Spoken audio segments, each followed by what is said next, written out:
The evidence seems to indicate that you're watching Dolly Vision. Chopping up Dolly pieces, dreaming real.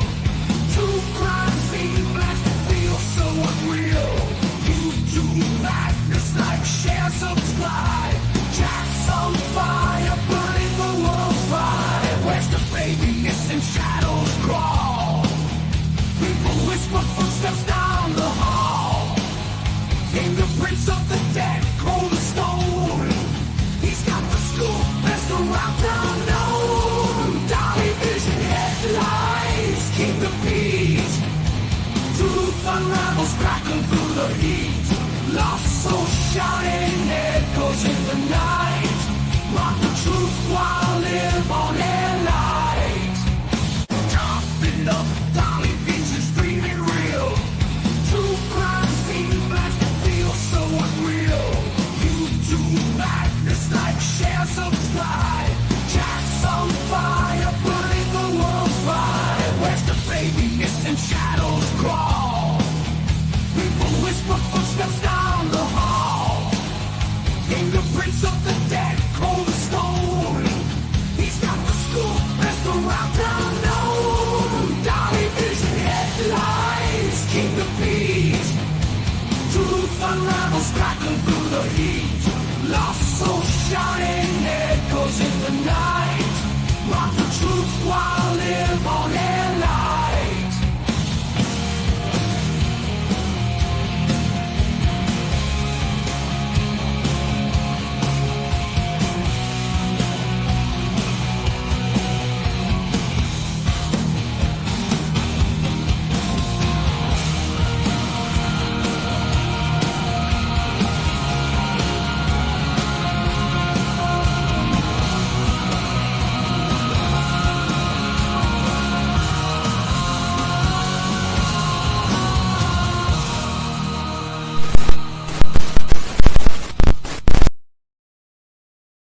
What is up, YouTube? Dolly back in the house. And I got a question for you.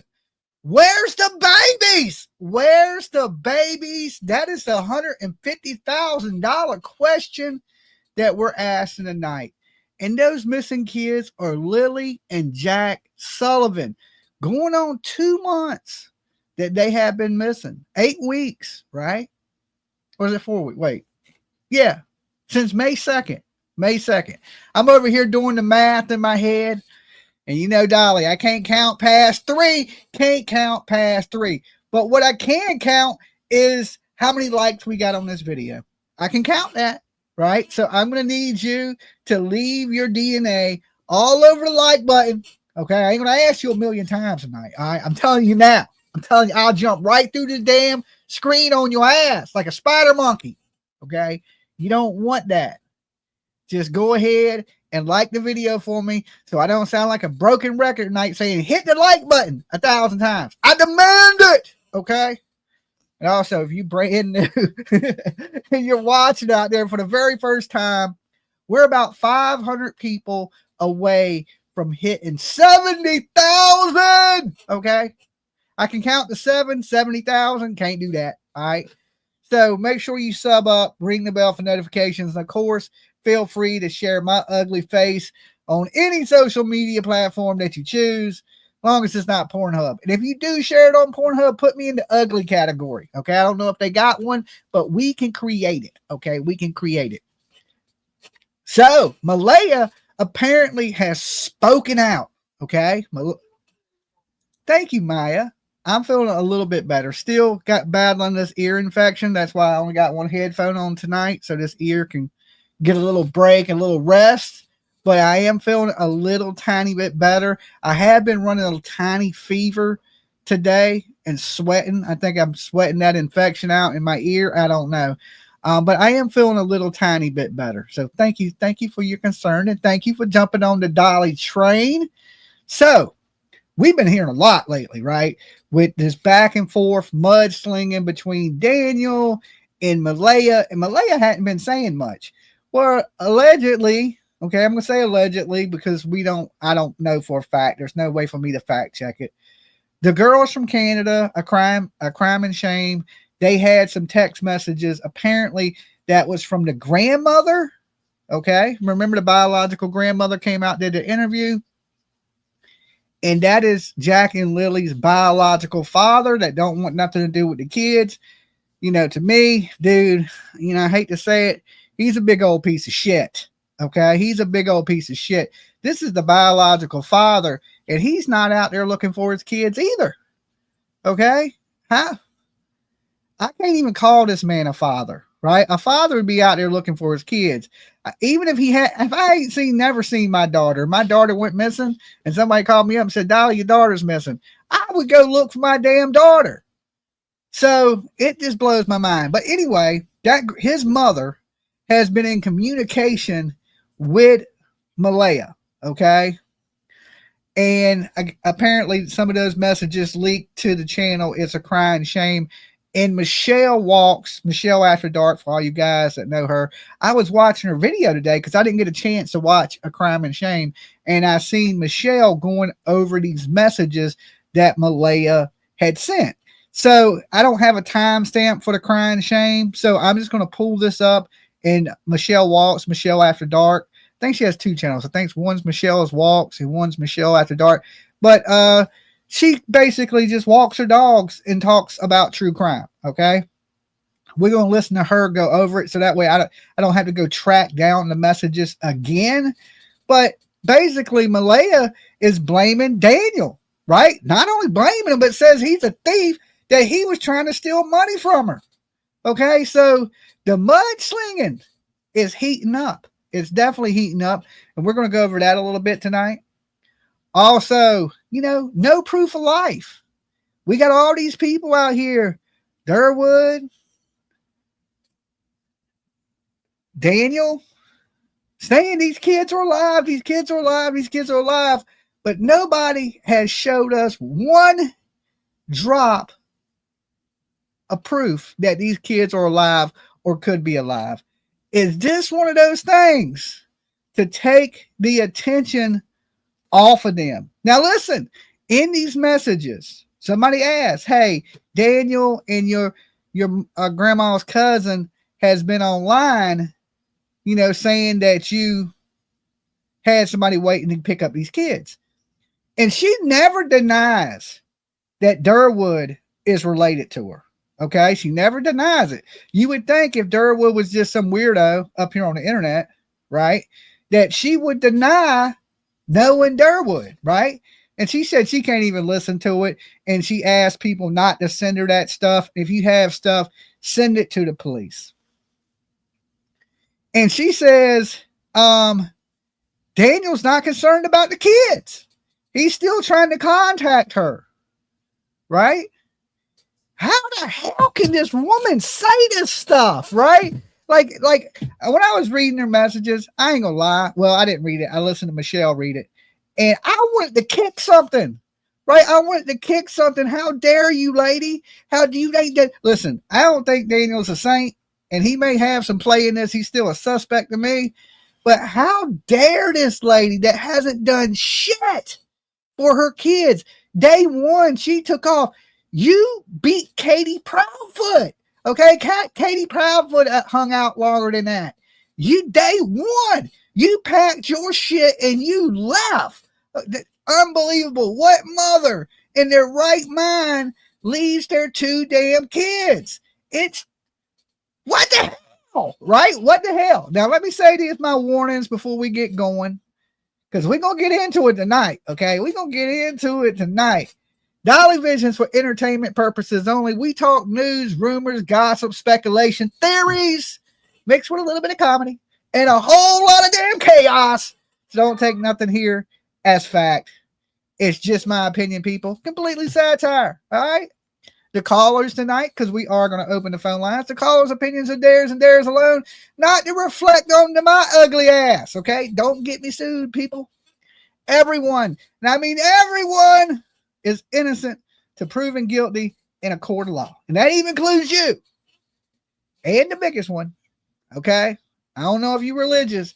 You can break all the 10 commandments you want, but never, and I mean never, try to be Dolly at home. It's extremely dangerous. You don't want to do it. Okay. You heard the producer. She said, don't do it. Okay? Don't do it. Summer, thank you for joining. Now we're a little bit closer to that 70,000. So if you're watching out there and you ain't subbed up yet, sub up. Help us get there. Okay. So where are these babies at, right? We're hearing all this. They're alive. They're alive. There's a vehicle. I know who done it.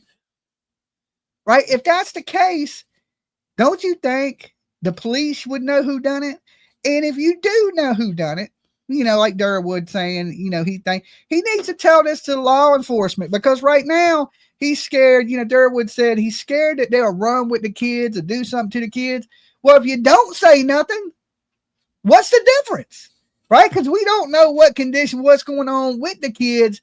If you know something, anybody out there that deals with a missing kid,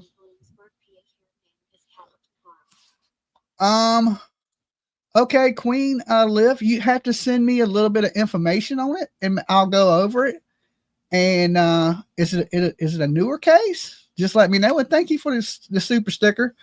I just got sidetracked. Where was I at, guys? Where was I at? Oh, if you know something on any missing kid that may help return one of these kids, you need to report it to the authorities.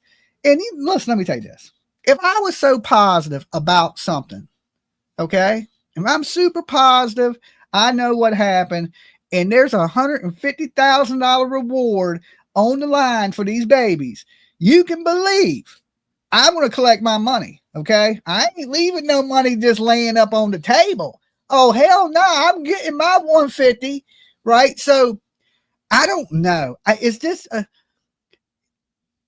so far, it sounds like he's been truthful, right? Durwood, it sounds like he's been truthful. And he left a message today on the channel that says, you know, I really enjoy talking to Dolly. He seems, out of everybody, the most sensible, right? And I am, but I am the most skeptical of things too. Okay. I'm the most sensible, and I'm probably the most skeptical of things in all of it, right? Because I'm a true crime guy. I think everybody's guilty. Okay. I think you're guilty. You're probably guilty. You're probably guilty. You might be innocent, but your buddy right there is guilty, right?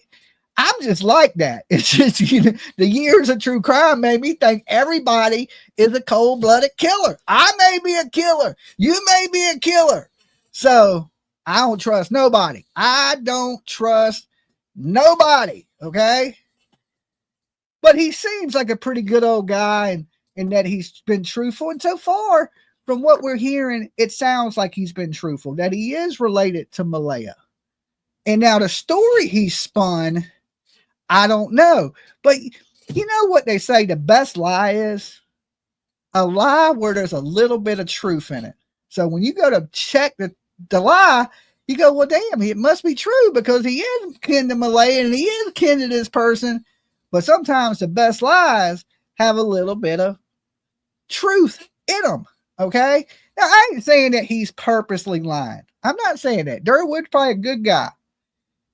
I'm not saying he's purposely lying, but I don't know if he's getting the correct information. Now, he ain't challenged daily. Thank you so much. That is awesome. Welcome to Dolly Blessed Express to Chow. Get on the train. It may go off the tracks at any point. You never know here. You just never know what could happen. It gets wild. All right. A little wild, a little crazy. So buckle up, get you a nice window seat. You riding the Blessed Express tonight. Now listen, if you down on your luck and you need a little good luck in your life, you better jump on that Blessed Express, right? Because it's moving quick. All right, we loading up. So if you want to get on it, get on that train, baby. Okay, so Dolly got to eat. Okay. Is he purposely lying, or is these things he's hearing and he's putting it together, and there's really no factual evidence to it? Okay. And these kids, you know, listen, statistically, guys, and if you don't want to hear nothing bad, this is the point. Earmuffs. Okay. Earmuffs. If you see me go like this, it means earmuffs. Okay. Right now, statistically, these kids are most likely dead. Statistically speaking.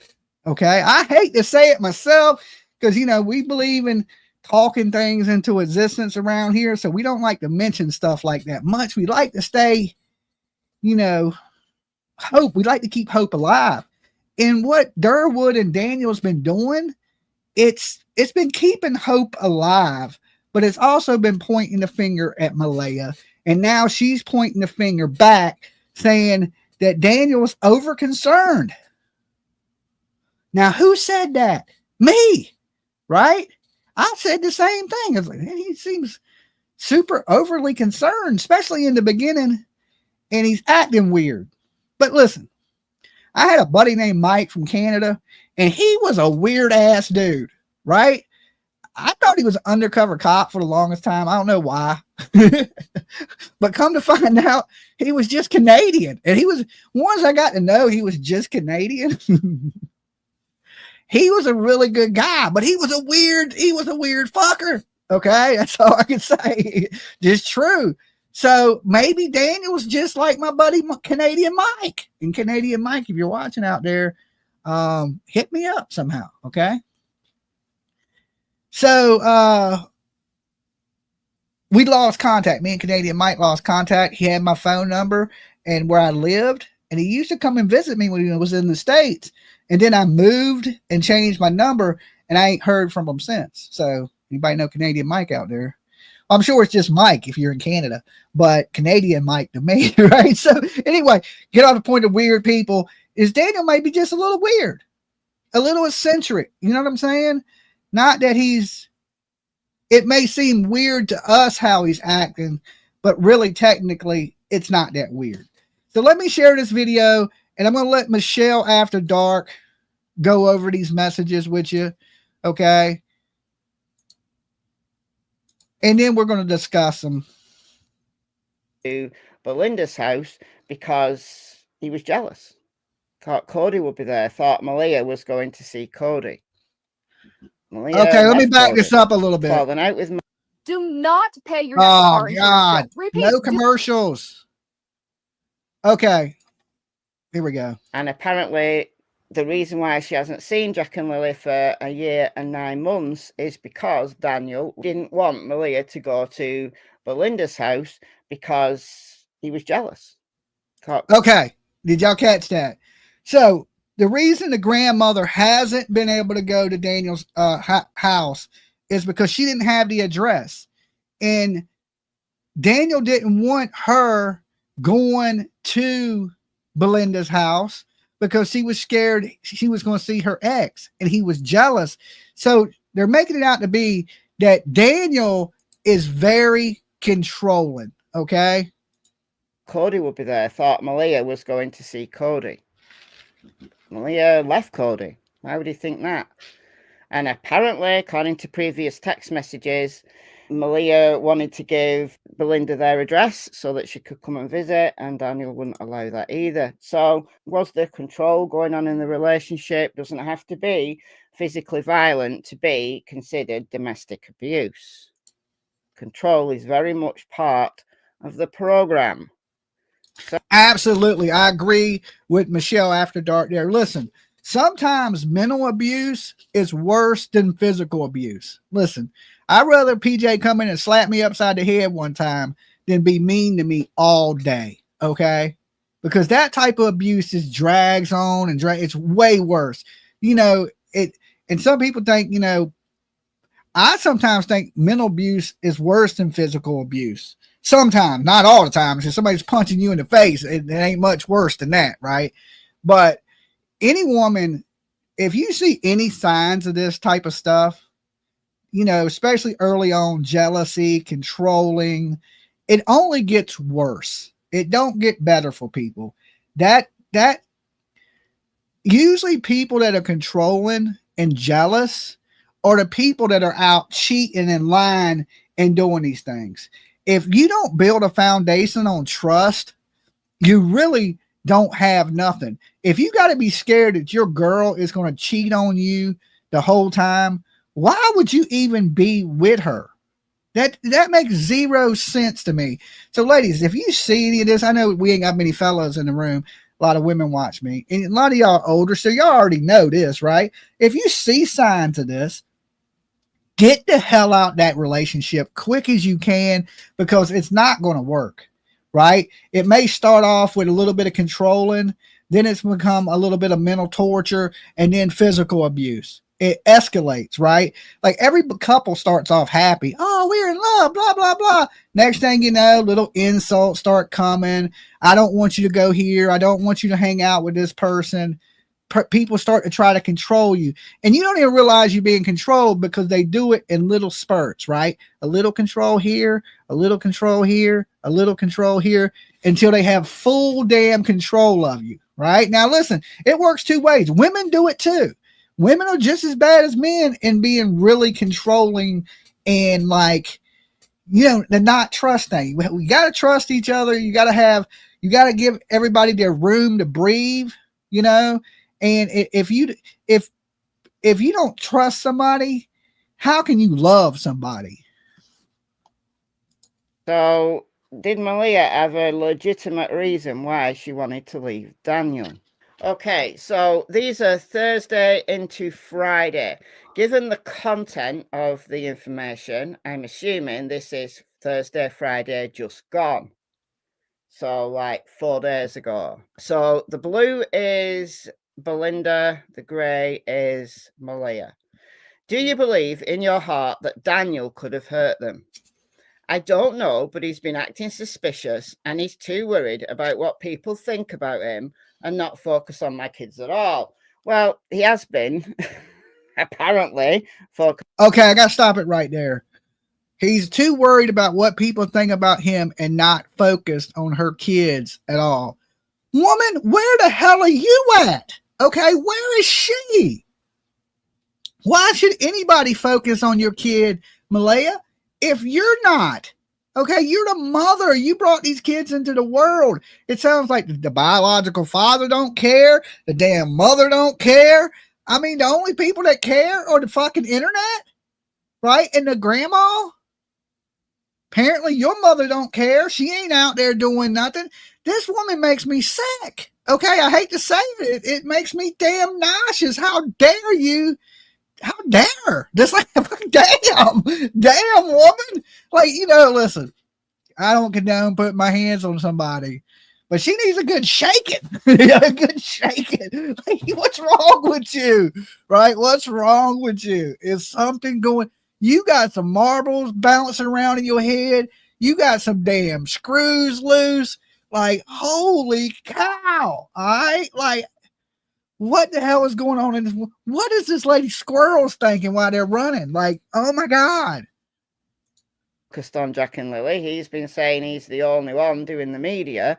He's the only one who went searching in the early days. And that's true because Malia left May the 3rd. Just over 24 hours after the kids were reported missing, Malia left, and we haven't seen hide nor hair of her since. She did one interview with the media, and that was it. That's it. She did one. Everything he's doing is odd, and the police advised him to stay away from the media, to stop contacting me, and he's also tried to, and then we have to... The police advised them. No, the police didn't. The RCMP came out and said, be selective of what you tell the media. Now, he's come in this room and he said there's things that he can't answer. He's been on news interviews where he said he cannot say anything that's going to affect the investigation. The RCMP said you can do media, but you make sure you be careful about what you say to the media. Malia is fucking lying. Sorry about the F-bomb, guys. You know what I'm saying? I'll put a quarter in the tip jar, right? She's lying, and it something about it that strikes a nerve with me. The police didn't tell her that. The police never tell suspects in a case to shut up.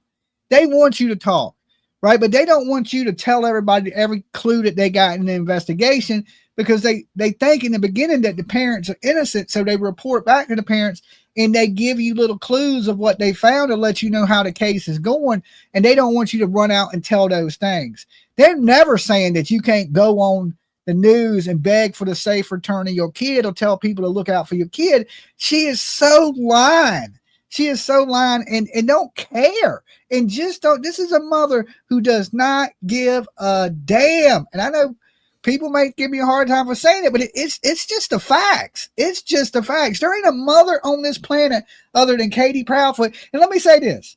Katie Proudfoot did a better job than this. Okay. She did at least did a few interviews before she Joe dirted Sebastian, right? She did a few and then she was like, all right, I'm out, bitches, right?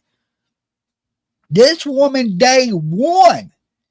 I mean, if you ain't out looking for your kid and your kids are missing, woman, you need to be in jail for child neglect. You are neglecting your child right now. This moment we're speaking, you are breaking the law. It's criminal child. Your kids are missing and you ain't looking. If there should be a law, there should be a law in place. If I could write one law, okay, one mayor, governor, anybody, a homeless person, listen to me, right? If I could have one law, if your kid goes missing and you ain't looking, your ass needs to sit in jail till you feel like looking.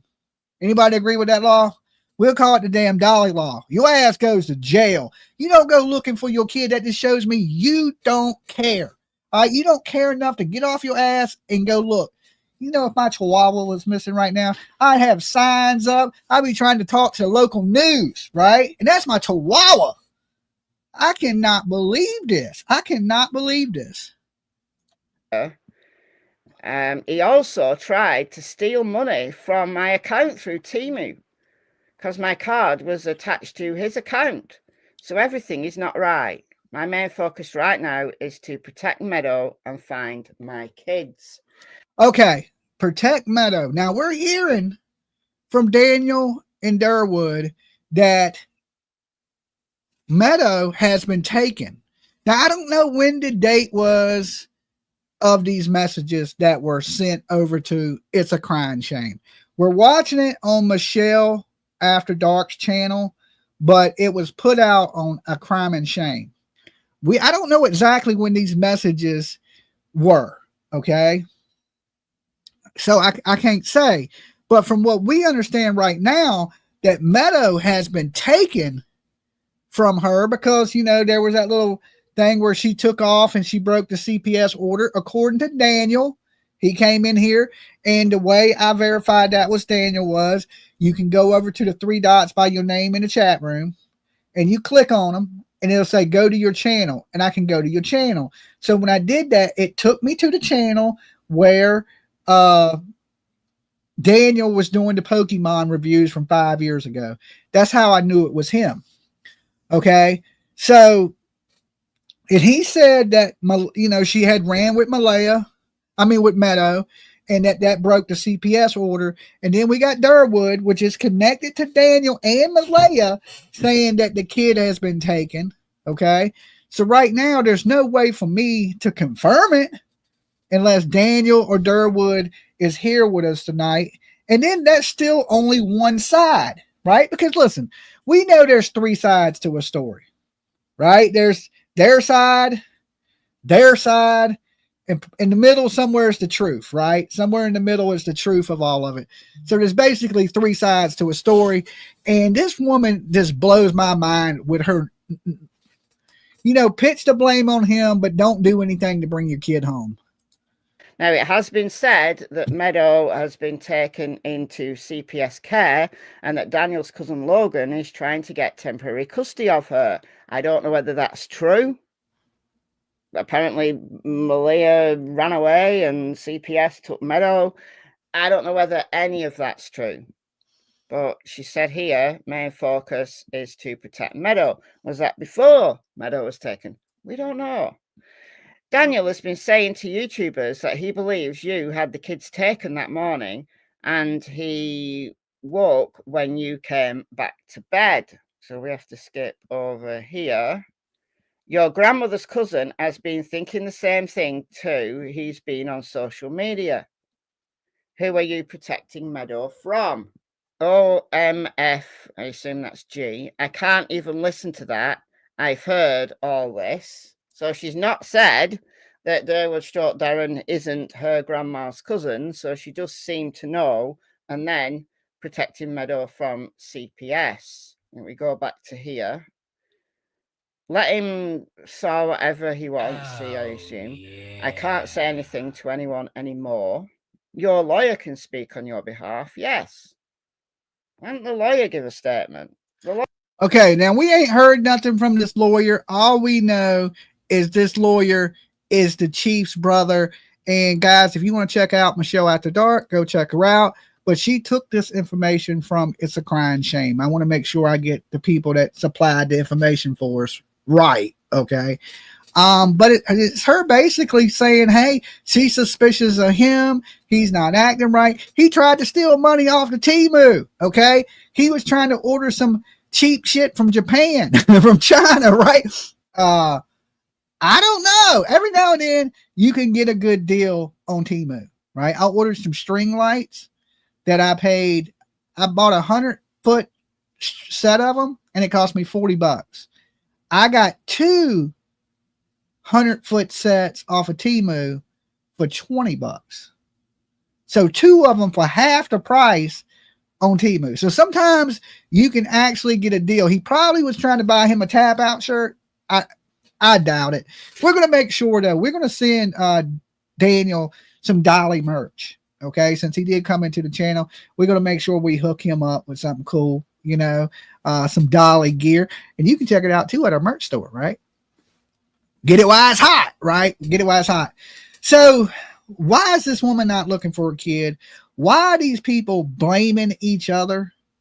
And we know these kids are not in the woods, right? There's not been one sign of these kids in the woods.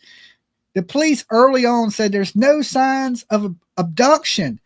Is this whole thing to make us think these kids are alive? But there's no proof whatsoever of life. None. Other than the fact that the day before they went missing, they were at the mall with Daniel, Malaya, Meadow. The kids, the whole family was out at the mall. Okay. All of them passed a lie detector's test. Well, they at least passed the question that asked, did you kill Lily and Jack? All of them passed it. So this is one of those reasons I don't trust lie detectors tests. All these people passed it. These kids did not just damn vanish off the planet. Aliens don't kidnap kids. Bigfoot, El Chupacabras, Mothman, Loch Ness Monster. None of that, okay? It just does not happen. Somebody on that property knows what happened to these kids. They were both in the house when these children went missing. At what point is there going to be some criminal charges? You can just not watch your kid and your kid can just vanish and nothing happens? That shit ain't right? What happened to criminal child neglect? She's neglecting the children right now by not doing media, by not being out there searching for these kids, not trying to bring awareness to the case. Nobody in the States, not one national channel in the States is covering Jack and Lily. This is huge, huge. If this would have happened in America, we go nuts over one blonde-haired, blue-eyed kid. You just one. You imagine 2 of them going missing? It's rare that 2 kids vanish. Okay? Just vanish, poof, gone. Not so rare for 1 kid to vanish. It happens, right? Kids vanish all the time. But not 2 of them. And not without a trace whatsoever. Remember the baby that went missing? Baby, what's the little boy's name that ended up in lake? Was it Polson? No, it ain't Paulson. Hold on, let me think of it in a second. What was the baby in the lake that was just recently that the Mexican diver went and found? Anybody remember? Oh, yeah. Anyway, that case, right? They went out there, they searched for the kid within a matter of time. Baby Dane. Thank you so much. I think it was Dane Polson. So was their last name Polson? Paulson. I knew it, right? I was close, right? I was close. Baby Dane, definitely. Thank you guys. Thank you for the help. That's why I got the best viewers on YouTube, right? So within that first day, and they're in a rural area just like Nova Scotia. Okay. Matter of fact, they live near a campground and they live right next to a river, right? And they immediately found footprints near the riverbank. They came out and said, we think the kids are in the river. And they sent in divers. The divers looked. They didn't find anything. And then a YouTube creator, a vlogger that does underwater diving, said, hey, I'm going to go check again, the way I search, and he found the baby. Thank God for that dude. And he's found a few different people. This dude be finding people. Maybe we need to get him up there in the waters in Canada and be checking those lakes again, just in case. I mean, we've seen it happen. We've seen the American police search lakes, not find shit. The Mexican guy, he stops his vacation, goes down the dam, drives on up. In a matter of 2 days, he done found the baby. We got 2.1K watching and 875 likes. What? Okay. I'm going to need a favor from you real fast. And we can do this quick. It won't even take long. I want you to hit the like on this video because it helps spread awareness, especially because Canada news ain't picking this case up like they should. In the American news is definitely not picking it up at all. Okay. Which is mind blowing to me. But I need you hit that like and subscribe button. Cotton candy lotion is the best. Smells so good. Thank you. Glad you're feeling better, Dolly. Thank you. Thank you, Army Mom. So I need you guys to hit that like button. And once you do, and don't cheat because I'm watching you. I got like snake eyes on you. I want you to shout out in the chat room where you're watching from. And if you're out there and ain't subbed up yet, sub up. Join us, right? Help us hit that 70,000. And, we don't give up on these kids. We're usually here to the end of the cases until somebody's prosecuted. And then I usually show up in court and watch them go to prison, right? That's kind of how it works around here. There needs to be some answers, right? And we need to put the pressure on the RCMP that we want answers, because if they don't think nobody cares, they'll push this shit to the side. There's other crimes to worry about. Oh, nobody knows, and just let it go. No, we want somebody held accountable for this. Okay. Hills of Tennessee. I see South Carolina, Canada, West Virginia, Nova Scotia. Thanks for being here with us, Nova Scotia. And I don't know what, I had a lot of people call from Nova Scotia, and over the time of everybody calling in, I think we all come to the same conclusion that a lot of people suspect the families involved in the disappearance of these kids. It's not just your regular disappearance. I think the police early on, Ontario is with us, Texas. Oh, yeah. There's no proof of life, even though Daniel and Durwood are out there saying they're alive, which to me is a scary thing. If you had just a little bit of proof to back up what you were saying, I would feel a lot better. Okay? Because, I hate to be one of these people that keep saying statistics. Earmuffs, people. Earmuffs. Statistics say these kids are dead. Most likely they're dead. If they did go out into the woods, we know they're dead. Right? The only hope we got is these kids were abducted. And most abductions are parental abductions or somebody that knows the family. Right? So usually a mom takes off with the kids, or usually a dad takes off the kids. But somebody has possibly taken off with these kids, and they all passed the lie detector test saying they didn't kill Jack or Lily. But there hasn't been one legitimate sighting of the kids. Usually on the internet, you'll see people post pictures. Like, look in the Sebastian Rogers case. We had a few different sightings of kids, and people took pictures, people investigated it. And of course, it wasn't Sebastian Rogers, but the kid did look just like Sebastian Rogers. But there were sightings, there was clues, like make stuff to investigate. In this, there's just absolutely nothing. And I say this a million times. People say a behavior is not a clue. I say it's a huge clue. It is a huge clue the way people act when they commit a crime.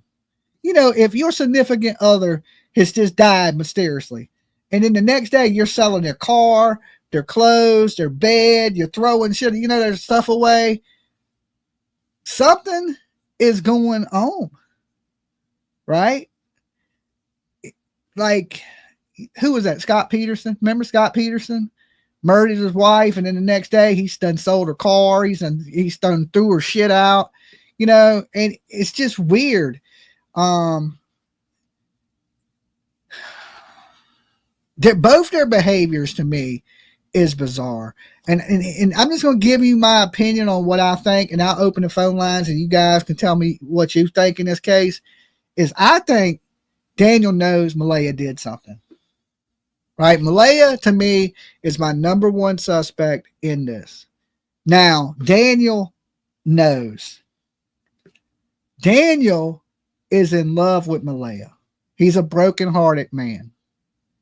He's had other kids. His other kids are alive and fine. So he didn't get rid of none of them. Why is he going to start getting rid of these kids? I don't believe Daniel got rid of the kids. I believe Daniel knows what Malaya done. Malaya become distant from those kids. Daniel said that. It's almost like Daniel wants to talk, but he knows it will end the relationship completely with him and Malaya. But what Daniel fails to understand, and this is coming from a man, that relationship is way over. Okay. I mean, I don't know if it's beyond repair, but right now that relationship is completely over. And he's scared if he pushes it too hard that Malaya never talked to him again. He even said, this is how much he loves Malaya. He would visit Malaya in prison. Okay. Like, I ain't visiting your ass. You know what I'm saying? Like, you unalive your own kids, you go to prison. I ain't coming to visit you. You shouldn't have did it. Okay. You do the crime, you got to do the time. I ain't commit the crime. I ain't going to spend my day at a prison cell getting searched to go in there and hang out with your ass. Ain't happening. Right. But this is a dude that's in love. And listen, people say, oh, I would tell. And if you're really in love with somebody, love is a powerful thing. Okay. It'll make you do things you don't think you would do, and you will do that shit for love. Right. And you can tell he's so jealous of her. Right.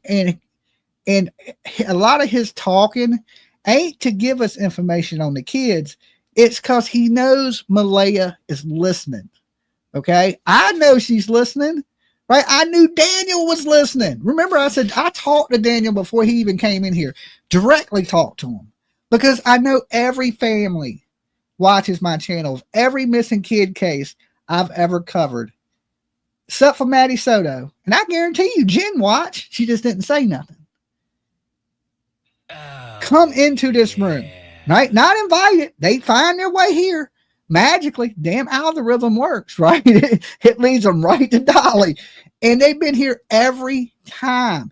Never missed a beat. Never. Some way, somehow, a family member ends up right here in this room. Because criminals, they follow what they do. Okay? If you got thousands of people talking about you right now, if there's 2,000 people in a room talking about you, you would want to be in that room to see what the fuck they're saying, right?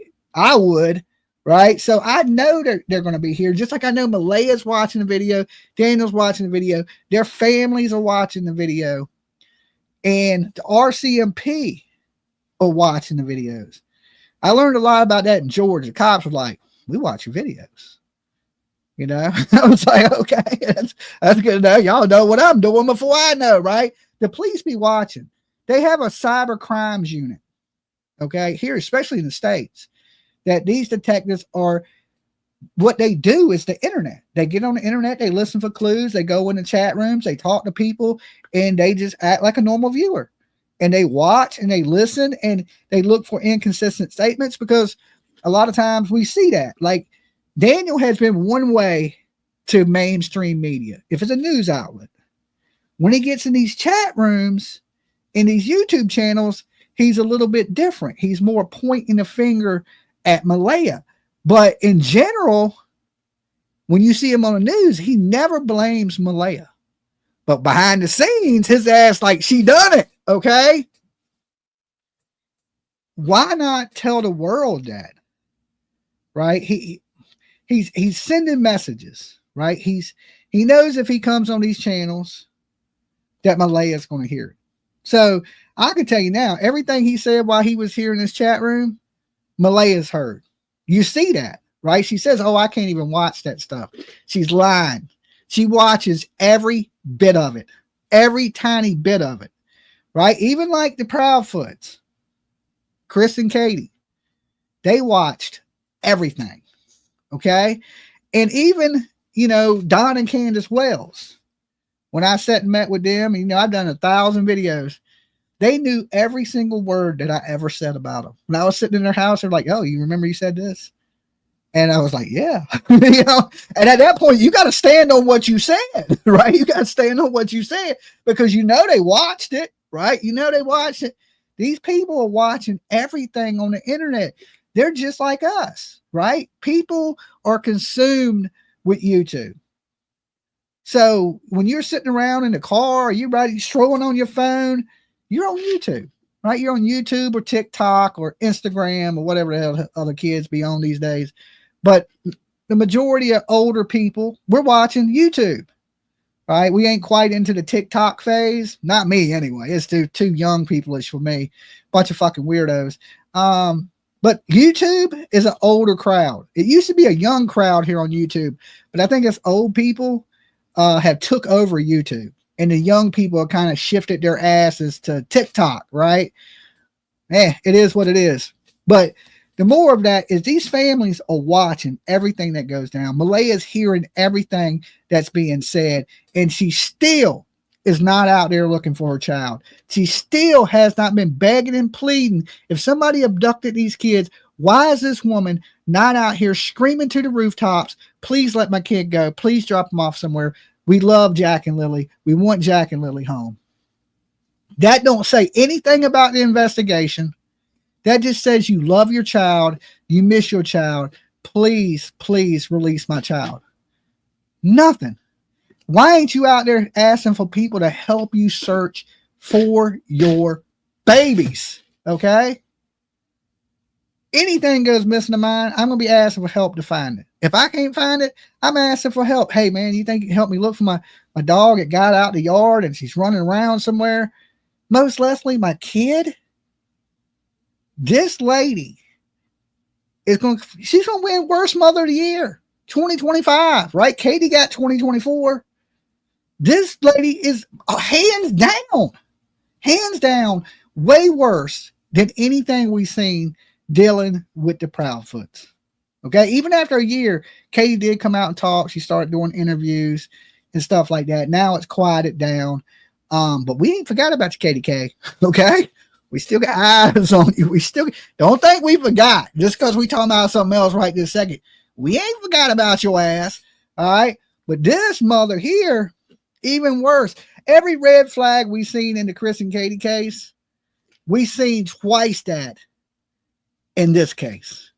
And listen, we've been around long enough to know when something is foul play. We ain't brand new to this. Okay, this, the old saying, this ain't my first rodeo.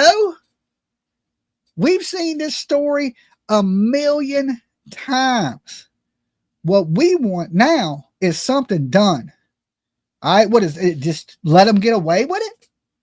We don't know where the kids are at. So nobody, what about these child neglect charges? People are saying, and this is alleged, that the social services were involved before these kids went missing. Add that to every other missing kid in our country and Canada, right? Summer Wells, CPS involved. Damn, Sebastian Rogers, CPS involved, kid gone. Jack and Lily, CPS involved, kids gone. Cody Bigsby, CPS involved, kids gone. Right? Like Adam Montgomery, Harmony Montgomery, CPS involved, kids gone. It happens too much. It's like, is it a situation where they're scared the kid's going to talk and the kids are going to say what's been happening to them? Because you listen, you believe it or not, kids are smart. Look at little Carly, Claire Bell, went missing, 4 years old. Mother drops her off on the side of the road, leaves her there. and she waits for his mother. Right? When they get there, she tells her, hey, yeah, my mom left me here. Kids are smart.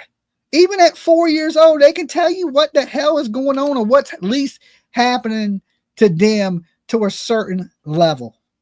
And especially when they get a little older, they can really tell. You can believe at 6 years old, you could ask Lily about her day and what she done, and she would be able to tell you. Anything bad happened to you, anybody touch you, anybody whip you, she would know, right? And when there's CPS reports and then the kids go missing, your ass should be in jail. Dolly law, okay? We're gonna get this shit passed. You don't search for your kids, you go to jail, okay? I don't know how much time it should carry until you feel like looking, okay? You want to look today? We'll let you out. All right, but if you don't want to go look for your kid, you're going to sit your ass in this jail cell and you're going to rot. And that's what criminals have too many rights in this world today. Now, I don't know every law in Canada. I ain't going to act like I do. I can only speak for the United States. We give criminals too many rights. Too many rights. You for Dolly law? Okay. Yeah, I believe that would be a good law. Like, look, if you show no signs of giving two damns about your kid, that's how you was when your kids were with you. If you don't care now, you didn't care then. Okay? When somebody loves you, they love you unconditionally and they always love you. They show that love. I'm not seeing no love from these people. I'm seeing Daniel heartbroken is trying to get Malaya back. I don't even really feel like it's about the kids. It's all about Malaya, right? And then Malaya don't give two shits. Now, that's just my opinion. That's just my opinion. And everybody's entitled to their opinion. I know some people won't agree with it. They're like, well, Dolly, this woman's going through trauma. She's putting me through trauma, okay? This shit is putting me through trauma. I'm having trauma because this woman won't do nothing, right? There's no concern for these two beautiful kids. That's the trauma, right? The internet's being put through trauma. This woman don't give two shits. Dolly law, Dolly law, Dolly law, Dolly law. Put her ass in jail and let her sit there till she does care. Okay? That's what I say. That's what I say. In child neglect, is she guilty as shit of child neglect? Here in the state, child neglect carries up to 5 years in prison, depending on what type of child neglect it is. It's a felony charge. You have to go to jail, no bond. You want to get out? Tell us where the kid's at. Hey, we let you out. We got to be rougher on these criminals. Our interrogations need to be a little bit tougher. Send her ass to Guantanamo Bay. We can torture Al-Qaeda, right? But we're nice as shit to alleged people that have done shit to kids. Oh, nah. Your ass should be damn dolly boarded. Okay. I'll do it. I'll pour some water right on your ass. I'll be like, talk, woman, talk, right? It blows my mind. But at least prosecute on what you can.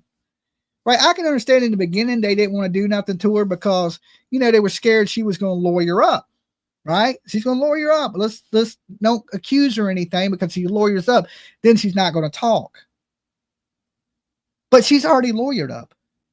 Right? She's already lawyered. She ain't going to talk anyway. She ain't going to say shit. At all. Nothing. Nobody really wants to tell on themselves anyway. Who's going to sit here and say, yeah, I did it. Right? Nobody.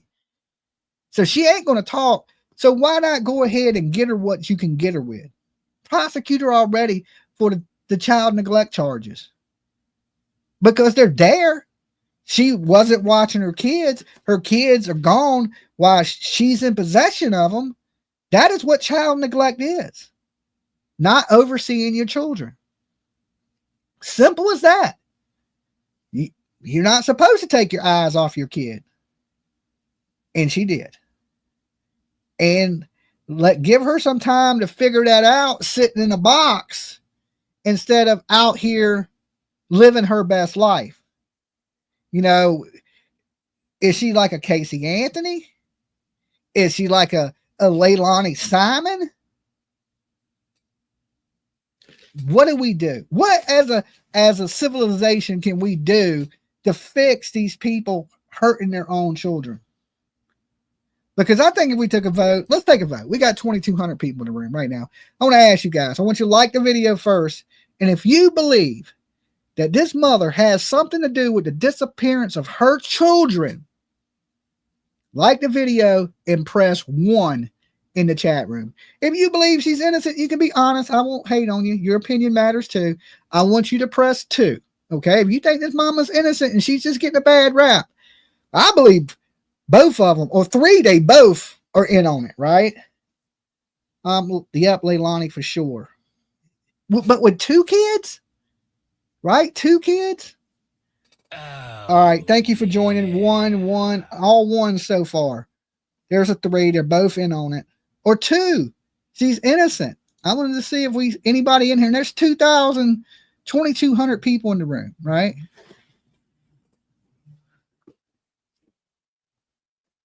Three. Hold on, my kids called me. Hello, Dad. I'm live on the internet. They can hear you. Yeah. That's what I tell you what I'm about to tell you. All right. So heat wave that's happening in the DC today during the concert, right? They canceled the concert halfway through because people wouldn't stop pushing in the pit, and people were passing out, and the venue ran out of water. The venue ran out of water.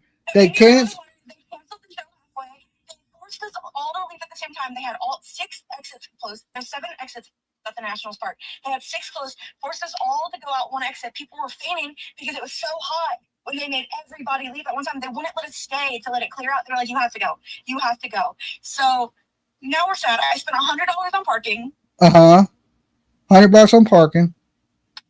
And today sucks. Did you see half the concert? Yeah, we did. It was really good too. Okay, well, I mean, it halfway sucks then. No, but they didn't even say bye. Like, they knew they were going to end it. Like, they could have let them come out and say bye. Like, "Hey, we can't." Yeah, but they can't let a bunch of kids get in there and die with it being 115 degrees and them not having no water. That's their fault for not having any water. I spent $600. I think they should refund half your money, is what I think. They're not going to. So they cut it exactly. So how hip-hop concerts work is the last half of the concert is an encore. So we heard the first half of the concert, that was the set list. They ended it right before the encore, which is 12 songs. So they don't have to refund us because we technically heard. Okay. Well, get back to your hotel safe. I'm glad you're alive. I'm sitting here. I'm going to be in the drop for the next 6 hours, so I'm just sitting in my car till everybody clears out. I spent $100 for the spot. I might as well stay. I definitely know you're my kid. $100, $103 to park here. Okay. 100. I hate these things. You hate DC. Hey, welcome to the Capitol. All right, I love you, kid. DC, I'm here for everything. I can't sightsee anymore. I come to DC every week. I've seen everything there is to see in DC. Did that neck fan work good that I got you? Actually, it doesn't work that good. But it was, so when we lined up outside, it was 108 degrees, and it was 115 in the pit, and there was no air getting down there. And that net fan, it saved me. It wasn't blowing that good, but like the little bit it did blow, it was good. Okay, what K-pop band did you see? Stray Kids. Stray Kids. All right, I love you, I kid. got some really good pictures. I'll send you them later. Okay, call me from the hotel. Bye. Okay, see, a parent's job is never done. She was in DC, apparently. Did y'all hear what she said? She goes to a concert, right? So last night, I went out and bought her a neck fan. It has these 2 fans that blow up on your face. And, you know, she's the only kid I got. And this is how important your kids are. This is why I can't get this lady, right? Right? So she went to see Stray Kids, and halfway through the concert, the venue, which is a stadium, runs out of water. Okay, and it's 115 degrees in the pit area because Tiff had VIP. She's right up front, right? The kids start passing out. PJ's sister is at the concert also, right? She didn't go with Tiff, but PJ's sister's into this K-pop stuff, these Korean boy bands. And she was there, and she sent us messages earlier saying kids are literally passing out and falling on the ground. They're taking people out here in ambulances, right? And I was like, damn, I hope Tiff's okay. Then I started worrying. So then I started sending Tiff messages like, make sure you, like Astro World, right? Remember that? I told Tiff, I was like, make sure you stay hydrated, make sure you have plenty of water, you know what I'm saying? And stay safe. And so what she says is they ran out of water halfway through the show. They canceled the show, right? They didn't come out and say it's over or nothing. There was like a little encore that was supposed to go on. And they forced everybody like cattle through one set's exit area in the hallway of the building of the stadium, and people were passing out because it was so hot in there.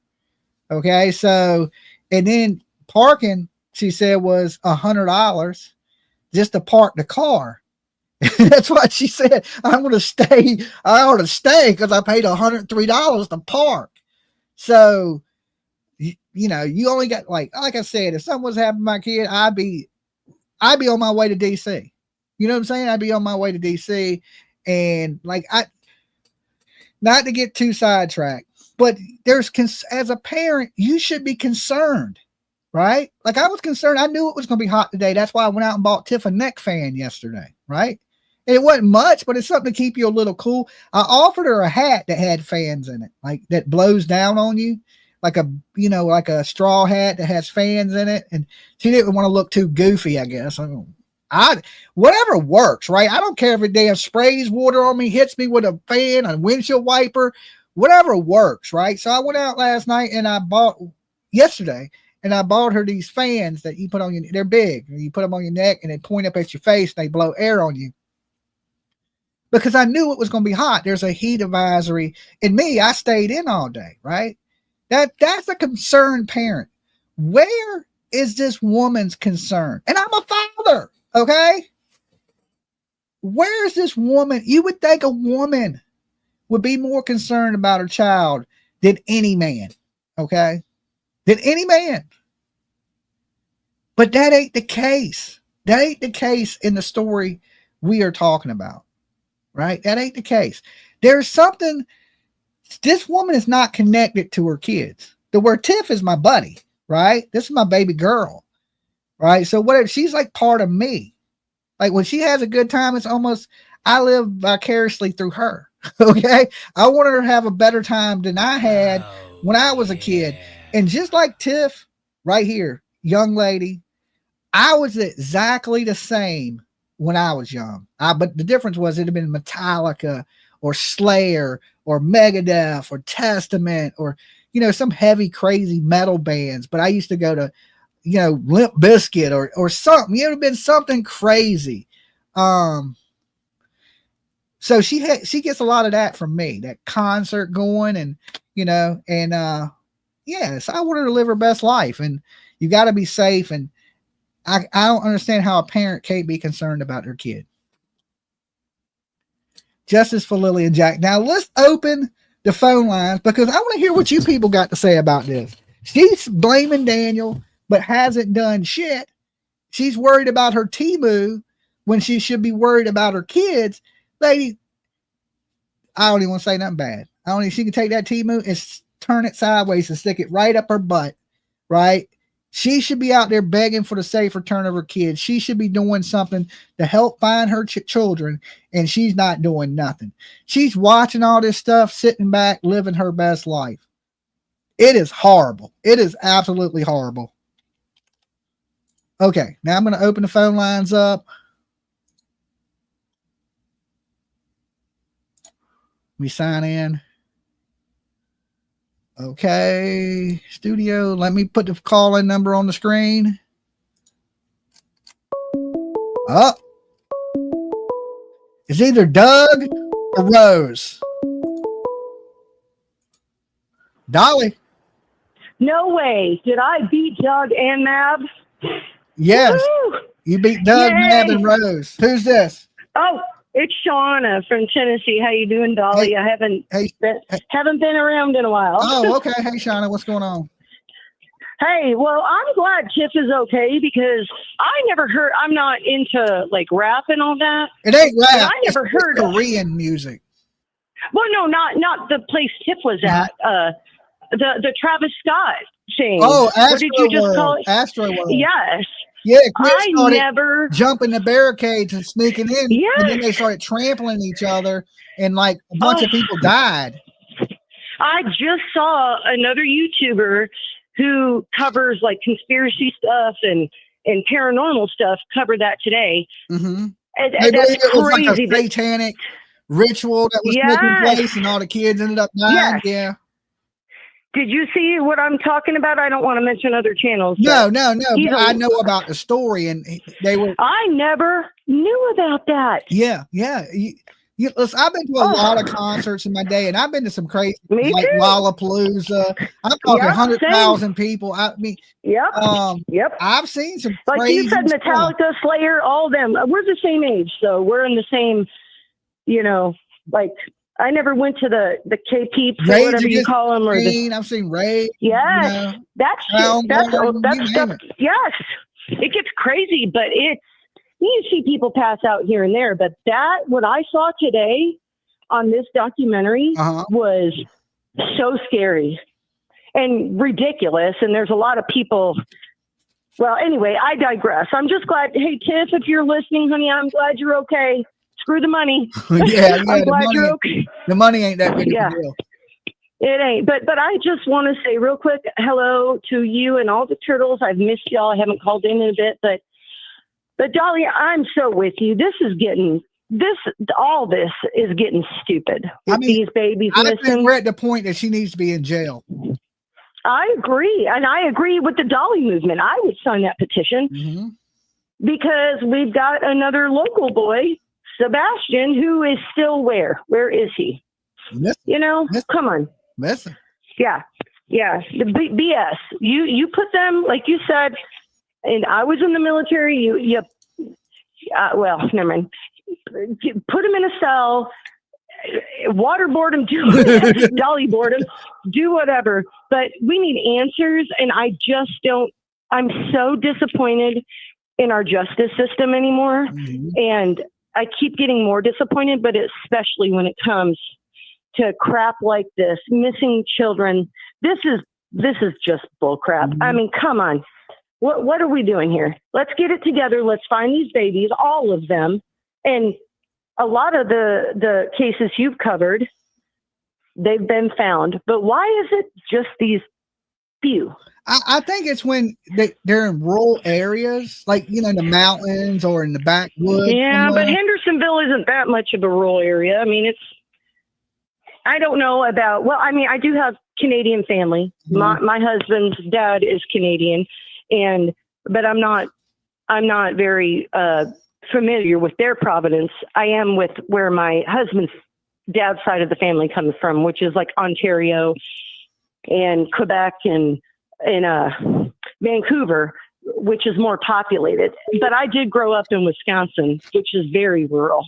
And even back then, I was born in 1974. I mean, you wouldn't, even the cops were more diligent than this, and we're talking in the 70s and 80s. I mean, there's got to be like a call. In the 70s, call to arms or something. Yeah, in 70s, 80s, the cops could slap the shit out of you until you talk. They can't do that anymore. Right. So, well, and I think that's part of the problem, to be honest with you. Now, there is a lot of injustice. There are a lot of wrongly convicted people, but when it comes to missing people, especially missing children, there's got to be a different protocol. And why are we not there? It's an epidemic. But hey, all right. I appreciate you calling in. You bet, Dolly. Glad to see you're doing okay. Love to all the turtles. All right. Peace. Bye. So, yeah, there has to be something that can be done. You notice there's less and less people that confess these days because the police, they just ask you nicely, did you do it? No. Okay. Dolly. Hey, Dolly. Hey. Hey, this is Glenda from Ohio. I've called before a couple times, but mostly I'm in the bushes. I never miss a show. Awesome. I love you guys. I had something I thought that I've not really heard anybody talk about. Let's just say, for the sake of argument, that she one of the theories that she did have somebody pick up the kids and whatever, she's hiding them out or whatever for whatever reason. I got to thinking about, if somebody's out there, they're going to face some kind of charges for reporting false missing kids. Dolly, you and are even so such a Malia, turn on right now. maybe she panicked at first and, thought, oh, we got a call. But you would think when it got to a certain point, she would realize, man, I'm going to be in some trouble here. I need to come clean. Yeah, but lying to the authorities is a misdemeanor charge.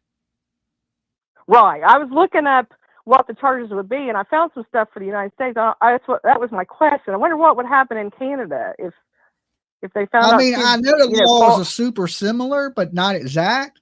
But the only charge I could think of in a situation like this is, say, if you hid your own kids, is lying to the authorities, and that's a misdemeanor charge.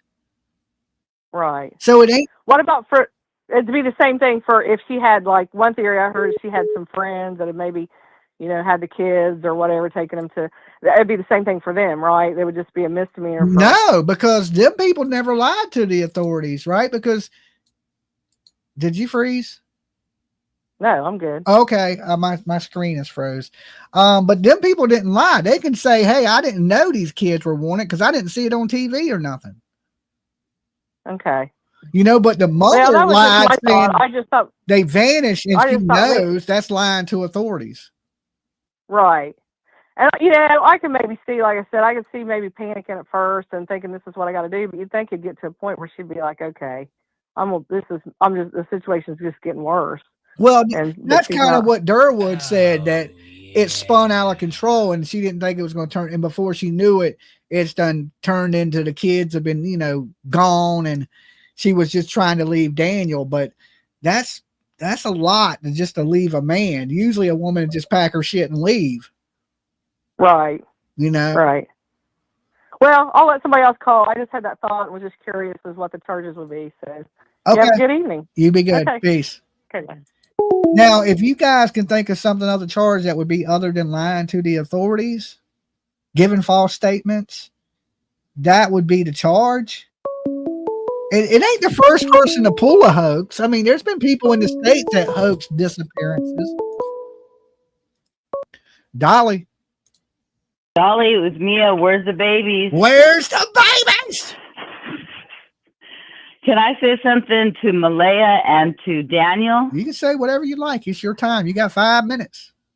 Girl, you need to come clean. Daniel, you need to quit simping and let the cat out of the bag.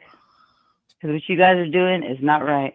I agree with that. I agree that Daniel, he got to realize that things ain't going back to the way they were, and he needs to tell everything he knows now. The quicker he tells, the better things will be for him in this, is what I believe. And don't go down with a woman. Don't let that woman take you to prison with her. Most disputes between like men and inner cities and things like that always surrounds what? A woman. When guys start beefing and start shooting each other up, it's over women a lot. A lot. Exactly. And it's sad, but like you were talking about earlier, love is blind. When you love somebody, you do things that your rational mind would never ordinarily do. And by the time you realize you're in too deep, you're like in the sunken place. Absolutely. And that's my theory anyway, that, Malaya has done something. Daniel's trying to cover it up, and he ain't doing a good job of it. Where's his brother at? Have you heard anything? No, his brother went mute. So did his mama. They ghosted. That's so weird. I wonder if they feel like he's involved too. Not only that, but the mother sounds like she left the house, because he said, I had a family of 7 and now I'm at the house alone. But she could still be there. I'm not positive, but who's paying the bills? I don't know who's paying the bills. He ain't been, if he was working, I don't think he's working right now, because he's been tied up with interviews and police stuff. I don't know. I think he likes the limelight, to be honest with you. That's my feeling on it. It's hard to say. It's hard to say. I really can't pinpoint his motive. In the beginning, I was like, okay, this dude reminds me of Chris Watts. Because I kind of feel like he's overdoing it, right? Considering they're not his kids. And then you got the biological father that ain't doing nothing. You got the biological mother that ain't doing nothing. But you got to think about this. Daniel did take care of them kids for the last 2 years. Now, attachment don't take long to grow. If I have your kids for 2 years, they my kids now. You know what I'm saying? That's sad. You drop your kids off to me for 2 years. When you come back again, I'm gonna be like, these ain't your kids. I've been taking care of these kids for the last 2 years. That's Dolly Jr. and that's Dolly, female Dolly. I don't know. You ain't getting them back. I can tell you that. Now I take care of your kids for 2 years. What about the Watts Nicole Kessinger angle? What do you think about that? I don't know the watch Nicole. I don't even know who Nicole Kissinger is. She was the side chick, the one that he was cheating on Shanann with. She's the one that went to the police first. Oh, well, yeah. There's always a side chick. I mean, I don't know if she didn't know. She didn't know. Allegedly didn't know. You know, I mean, if she did know, then she knew he was married. You kill your significant other. I don't want to be with you because I would feel like I'm next. As soon as you get mad at me, I'm going to be the next one dead, right? I mean, that's the only thing that makes sense to me. I wouldn't want to be, because you sleep next to his ass at night at that point. He told you, oh, I killed my wife. I'd be like, I would never sleep. I'd have two heads. I'd be like, oh, hell no, I ain't never going to sleep. So, well, look at those Sims that are with Casey Anthony, that old man. Wasn't he married or something? Had an old lady that was screwing around with her? I don't know. I'm not positive on that one. But well, I can never be with somebody. Would you want to have a kid with a woman that murdered her baby? Absolutely not. I just tell you this: we can have a kid, but you ain't never watching it. You know, there's gonna be somebody with you at all times. I would never leave. You know, you accused of killing your baby. I would never leave a baby alone with that woman. Never. There's way too many females out there for these guys to be simping with these homicidal maniacs. I agree. All right, Dolly, you have a good night. I'll let you go. All right, peace. Okay, bye-bye. Yeah, and like we could not complete. I don't know how anybody could do that. You know, like if Daniel truly believes that Malaya has done something to hurt these kids, why would he want to be with her? Okay?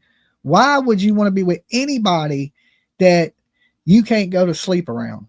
Right? If I can't sleep around you, I damn sure don't want to be with you. If I feel like you're going to stab me in my sleep, or you're going to do something, or there's a possibility you could do something, I got to keep an eye on you at all times, I ain't trying to be in no relationship like that. Okay? It's like if you came to me and you were acquitted for killing your husband, I'd be like, and you'd be like, I'm innocent, I didn't do it. I still wouldn't trust you. I'd be like, yeah, I think you like Karen Reed, you did it and got away with it, right? I'm like, no, hell no. OJ was found innocent too, right? And you see what OJ did. I don't buy it. I couldn't, you know, I like to sleep solid at night knowing I'm going to wake up. You know, and you get around people that are accused of these horrible crimes, and, you know, and I think Daniel feels like it's going to go back to the way it was. He has to understand nothing is ever going to be the way it was. Never. It can't be at this point, right? And if they hid these kids, I know criminally it's not a super big deal, okay, because they're her kids. She can technically hide them. You can play hide and go seek with them all day long, but what you can't do is lie to the authorities. And she's done that. And it's the authorities that done spent millions of dollars looking for these kids. You think them searches are cheap? They're not. Them helicopter fuel is expensive as shit. Right? So you're paying for these helicopters, these pilots, these police, these searchers. These are all people that are paid. These are all people that work for the state. You're talking millions of dollars. And in America, we would sue you. You would get a civil suit against you to pay back some of that money. Not in all cases, that don't happen. Sometimes there's things that happen where they don't sue the people and the taxpayers eat the money on these hoaxes. right? Anybody remember that case in Arizona where the little boy, they said that the parents, believe it or not, had a big helium balloon in the backyard that looked like a UFO, and they said the kid climbed onto it and took off into the air, and they had hid the kid in the attic. Anybody remember that? Dolly. Hi, Dolly. Hey. I have a theory. Okay, who's this? Where are you calling from? I'm from North Carolina. Okay, what's up, Carolina? I think that Malaya got disconnected from the children because the children were only minding the stepdad. Uh-huh. Daniel. Uh-huh. They weren't paying her any attention. They weren't listening to her. So she got disconnected from them that way. Yeah, but why would care. that be the case? That's bad parenting. Really? Well, you know, if you're a bad parent, you got to know how to be a parent to make your kids listen. Telling you what I think happened. Yeah. Why she doesn't care. So she's disconnected because 3 years of your children not listening to you, jumping around, playing around. Daniel walks into the room and they snap into gear. That can kind of work on you. Yeah, I guess. You know, just a thought. I'm not saying it's right or wrong. Yeah, I mean, you may be right because I believe there's a disconnect. I just don't know what the disconnect is. I think that's it. He took control of the kid. Yeah, maybe. And he said that he did. I know he said. I mean, that the kids came to him for everything. That he was potty training them. That she didn't take them out, and that she was more concerned with Meadow than anything. She had took all her love for everybody and put it into that new baby. That's just insane. That's just insane to me. That's just logical to me. I mean, a parent's supposed to love all their kids the same. I mean, they can have a favorite, but still, it should be close. If you all in love takes at 9, move for it to fall off. Maybe she's unbalanced, but that's what I see happen. Yeah. I think she has some mental health issues, me, myself. And they're not openly saying it, that she's cuckoo for Cocoa Puffs, but I think there's a little bit of cuckoo in her. Agreed. Okay. I appreciate you calling. Thank you, sir. All right, peace. Dolly. For everybody and put it. Hello. Hello. Hi, how are you? I'm doing pretty good. Who's this? Where are you calling This from? is the first. My name is Kristen. I never pulled into one of these, and I got to pull in because there's so much stuff lying on this. But I feel that, because this parent just found out that maybe your child had some type of an autism spectrum disorder thing going on. Okay, hold on a second. You're breaking up really bad. Your call is, and just slow it down a little bit, and I'll try to understand you. You're talking fast, and your call is breaking up. That's New York. I'm sorry. Okay. Okay, so apparently there's a rumor out there that these children both have autism spectrum disorder. Uh-huh. Don't know to what extent, but for parents that could be very overwhelming. I'm also a special educator, so I know the whole dealing with that's actually my profession. I deal with special education children. But when you're told that your child has some type of special needs, you can definitely, something might have been set off inside her. They said PTSD, whatever it is. And then apparently there's something going on with the car that drove up to this valley. I bet your mom probably stuffed those kids in the trunk overnight and sat there with their keepers packing somewhere. Okay. Outside of wherever she. All right. I hate to do this to you, but we got terrible reception with you. Don't worry. I caught a lot of what you're saying, that that she may have this disconnect because the kids have this disorder, which is autism. But here's the thing: that the kids have never been diagnosed with autism. Exactly. Other people have said that they don't believe the kids have autism. The teachers and other people around the kids said the kids were perfectly fine, and have never been diagnosed. So we can't. It could be mom too. We can't They can't diagnose them. Daniel damn sure ain't no doctor, and Malaya, she needs to see a doctor.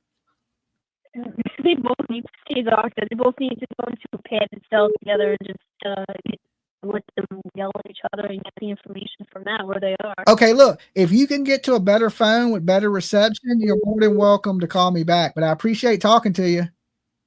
No problem. All right, you be good. Peace. Yeah, that was hard. I could make out a little bit of it. Dolly. Hey, it's Julia from Missouri. Hey, how's it going? All right, your spirit talker or whatever. Oh, yeah. You talk to dead people. Yeah. Well, they talk to me. Anyway, so I still kind of believe that Daniel's mom has something to do with it. I mean, he kind of hints around to like, she's scared of her, you know, his mom, and like, I don't know. But let's say that it did happen. Like, say Malia, whatever her name is, got frustrated because Jack wet to bed or whatever, you know, peed everywhere. Which, I mean, it's happened, like, I think that's what happened with John Bonet, too. Like, the mom, like, beat her to death because she had an accident. Let's say that happened. Well, then, of course, Lily, which is supposedly was, you know, her brother's best friend and can talk, like they said, they're worried about her, you know, because she just seen it. And then they both, you know, are even, like, say, Daniel, you know, took out Lily because they knew they'd get caught up. And Daniel's, you know, caught up in it, too. Just like the caller that they called about instead of Nicole Kessinger, there's like video of her like there when you know, in the morning, and her phone shows up that she was in the area. Mm-hmm. So I mean, in my heart of hearts, I kind of believe like that girl in the Watts case took those kids out while he did the mother. Huh. You know, I mean, like, look into it. Like, seriously, it's like there's video of her there. Shows two people loading the bodies up and stuff. Yeah, I know. I'm not doing nothing like that for any woman. I ain't unaliving nobody. I ain't helping you hide a body. I ain't doing none of that shit. Right. Well, I mean, partners in crime, they're not going to tell. Not only am I not going to help you, I'm instantly getting the hell out of Dodge, away from you. You know what I'm saying? Exactly, Like, I ain't having no parts of that. As soon as you mentioned it to me, if you would have brought it up like, hey, I'm thinking about killing my wife, I'm like, bitch, get out. Okay, I'm telling that's how that whole conversation would go. Like, you get your shit, you get out my house, you fucking nuts. I'm reporting you to the police. That Nicole girl or whatever was looking into wedding dresses and all this shit. Like, it was like she was the main force behind him doing that to his family. She wanted to have his baby, and you know, she wanted that car that his wife won. She had a real nice car, and she went over there and like, oh, this is nice, you know. She was like, it all hinted around, and like, even in interrogation and shit, like you could tell she's like fake crying. Oh, they were so little.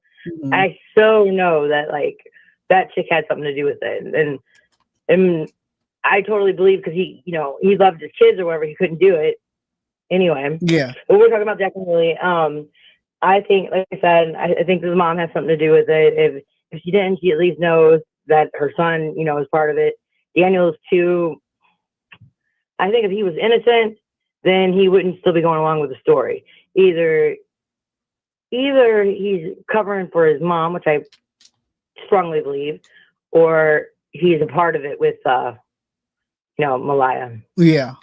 Yeah. I don't think one of them could do something without the other one knowing. Right. You know. Okay, so a joke before my 5 minutes is up. What do you do if you're a man trapped in a woman's body? What do you do if you're a man trapped in a woman's body? I pull out. Pull out. Okay. All right. You be good. All right. Nova Scotia. Dolly. Hey, Dolly. I can't believe I made it on. You made it. You calling from Nova Scotia? I am. Nova Scotia. Allison in Nova Scotia. Yeah, I noticed the area code. Yeah. I just want to say how mad you are so right. Why are we, you know, we're making excuses for both of them. Mm-hmm. It just seems so, these kids, where are they? I don't want to hurt anybody's feelings, earmuffs. No. I don't think the kids are with us. I don't think I they're going to don't go think so. through this and hide these kids and just make up some lie to hide kids. There's no reason to hide. Right. I think the kids, something bad has happened to these kids, and that's my gut feeling. I hope I agree. I'm wrong. I pray I hope I'm you're wrong, too. but my gut is telling me, Dolly, you know these kids ain't with us. Yeah, and you know we're in Nova Scotia, and we might hear a blip here and there about it. It's disgusting. Yeah, how can it get pushed under the rug? Like, I have no idea. I've heard that And so also- much from people from Nova Scotia that this is not a big deal there. And I'm thinking in the States, this would be huge. I mean, national, you would have damn Nancy Grace, every Banfield, everybody with America's Most Wanted. You'd have everybody talking about it. And yet there's not, it's like crickets. Just some YouTubers pushing it. And if it wasn't for the YouTubers, God, it'd be nothing. I know. And why aren't the Mounties giving us you know, at least once a week we should be getting an update. Yeah, because at least they're hoping it goes away. They're hoping everybody on the internet will shut up. Exactly. And then you remember they were making threats to internet people in the beginning. Right. Like, they were like, why threaten the internet? Threaten the people that did something to these kids. Right. That's and what you it's should the be internet that's threatening. trying to help. They're talking about putting YouTubers in jail if they say the wrong things and shit. You need to be putting the people that hurt these kids in jail. The people that had these kids in jail. Don't worry about what the hell is happening on YouTube. I'm in America. I can say whatever the hell I want to say. Exactly. You need to worry about the criminals. And I just want to say you keep doing you, because this is all that's helping, it seems like. Yeah, thank God for the channels that are out there covering it. And You're right. There's a lot of newer channels that are picking it up, smaller channels, but the more noise you make, the more people hear it. Yep. And you've got more people, Dolly, so that's what counts. Yeah, and I've been seeing way bigger channels than me pick it up, and that's the thing. You know, it's that trickle effect. Like, oh well, these people are talking. All these people are talking about it, and then bigger people see it, and then they start talking about it, and then bigger people. Right. It's about still getting it out there. There's still people out here, probably not in true crime, but in other sectors of YouTube that have no clue who Jack and Lily are. But if some of these bigger creators get a hold of it, it spreads it even farther and even farther. I mean, I got a pretty good reach around the world, but there's people that have 100,000 times bigger reach than I do. We want them to talk about it. And my other thing is, quickly, like if they're what he said, the older guy there that's been calling in, if they're somewhere, wouldn't the Mounties know by now where they are? Like, common sense would say, wouldn't they bring them two in until they told them? Yeah, you would think that. You would think that. Yeah. That they would, they would pressure. They would pressure him to tell, and they would be there. Right. Yeah. I mean, it's been 4 days since the man, he's been talking about it and talking about it.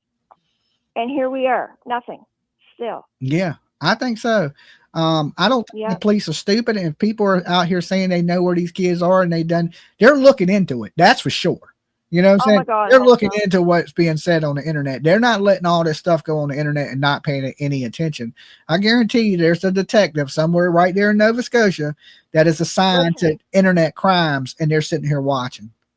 I hope so, Dolly. That's all we can hope for. If they're smart, they would be, because this is where they're going to start giving out inconsistent they gotta statements. know now. They got to know now that they've been all over the internet, so we've got to be listening. Yeah. Okay. Right. Well, thank you, Dolly. You stay good, stay blessed. I'll talk to you next time. Keep doing you. All right, peace. Bye. Bye. Yeah, listen, if the police are not paying attention and using the internet for what it is, this is a great source of information. You think about it, you got 10 detectives working on a case, but on the internet, you got 100 sleuths working on a case. What's the difference between a detective and a sleuth? Everybody's digging for information. Ain't it better to have 100 people digging for information than 10?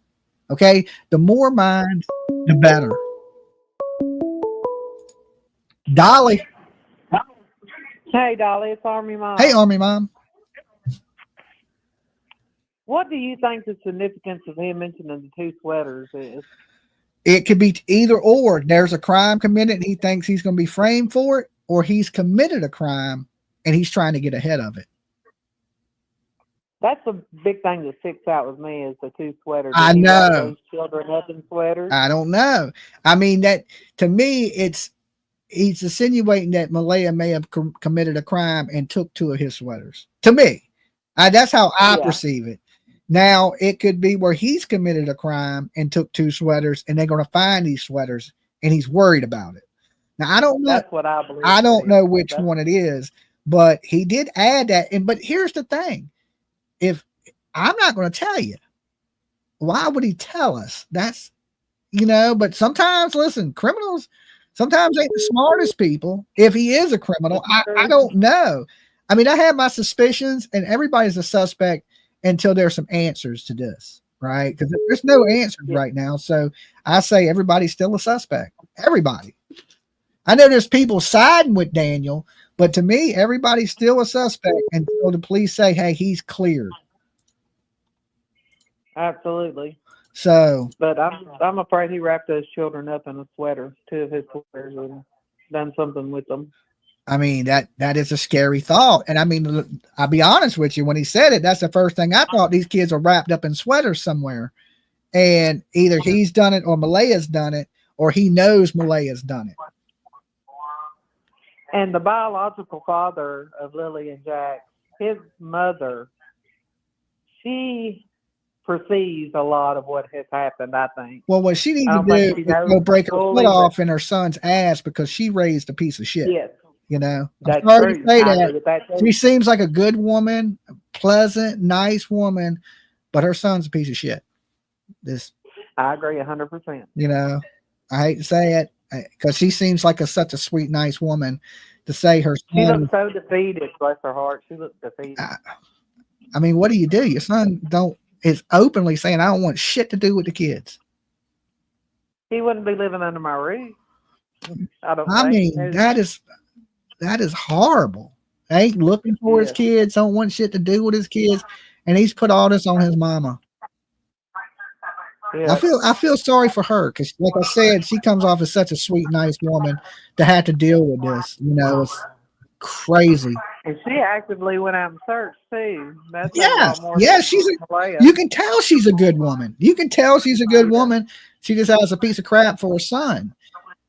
Yeah. Well, he may not be, but right now he's acting like one. I'll put it there. Like his actions right now are of a man that's a piece of shit. It's men like that give real men bad names. That's all I'm going to say on that. Not that he can't change. I hope he does. Or he grows up, but it seems like, he's a little older. He should already be grown. Start acting like a grown person. Exactly. Well, that's all I wanted to talk about, Dolly. I'll let somebody else call in, but I appreciate your time. All right, Army Mommy, be good. You too. All right, peace. Peace. Yeah, I can understand letting your kid live with you and stuff. I get it, but because Malaya took the kids, he don't want nothing to do with the kids. And Deanne says, "Am I shadow banned?" No, you're not banned. That ain't an excuse not to have anything to do with your kids. Oh, well, the mother took them and she wants full custody, so I'm not going to have nothing to do with these kids. They're not mine. You know how many dudes I've seen like that? So many men. It's horrible. It is absolutely horrible. Dolly. Hey, Dolly. It's Carrie from Missouri. Carrie? Is that what you said? Carrie. Yep. Carrie or Gary? Carrie with the K. Oh, Carrie with a K. I only got one ear. This other ear have an outer ear infection, so I can't hear shit out of it. I understand that. Okay, so why don't they kind of do like a whole Lori Daybell thing? They arrested her and charged her with desertion of her children. Isn't that what these children's mother is? That even if she left them with people, she has deserted her children and left them with unapproved people. Maybe so. Maybe it should be something like that. And if they arrested her and they demanded that she give these children's location, which of course she didn't, but they refused. I mean, they put her on like a $5 million bond because she. But Lori Daybell never reported her kids missing. She didn't, but at the same time, these kids' mother are saying she knows where they're at or that they're okay or whatever. No, she's not. She's not saying that. Daniel is, and her with O'Grady, Darren. But that's what everybody is saying. She's hiding. I mean, more or less. But why don't, I just feel like they need to do something similar to what they did with Lori Daybell and say, these children are deserted, if nothing else, because something is going on here. I don't know. Something needs to happen because nobody knows where the kids are and she's hiding. I don't know. I just get this whole feeling, this whole Lori Daybell, I mean, not cult, type of thing, but they're sneaky in the same type of way. Yeah, I agree that at some point, some legal ramification needs to come. I don't know exactly Canada law or what they can exactly do. Is it abandonment? Is it child neglect? But if she's going to shut up and not say nothing, why not charge her with what you can charge her with? That's my point. Like, listen, we gave you a free pass. That right there is desertion. Yeah, that free ride is over. Is how I look at it. Yep. So, that's my thought on it. I just get this whole little sneaky thing going on, and she's withholding information, and she has information, and they need to hold her until she gives it up. Absolutely. Amen. So, all right. I appreciate you calling. Okay. Thank all you. Right, peace. Now I agree. Like, this woman should be in jail. Okay. And why not? Right. Like I said in the beginning, I get it because they don't want her to lawyer up, stop talking, stop cooperating. But at this point, nothing's come out. Nothing. She's not going to say anything. So all that chances of, is she cooperating with the police though? Like, is there any communication between the lawyer and the police?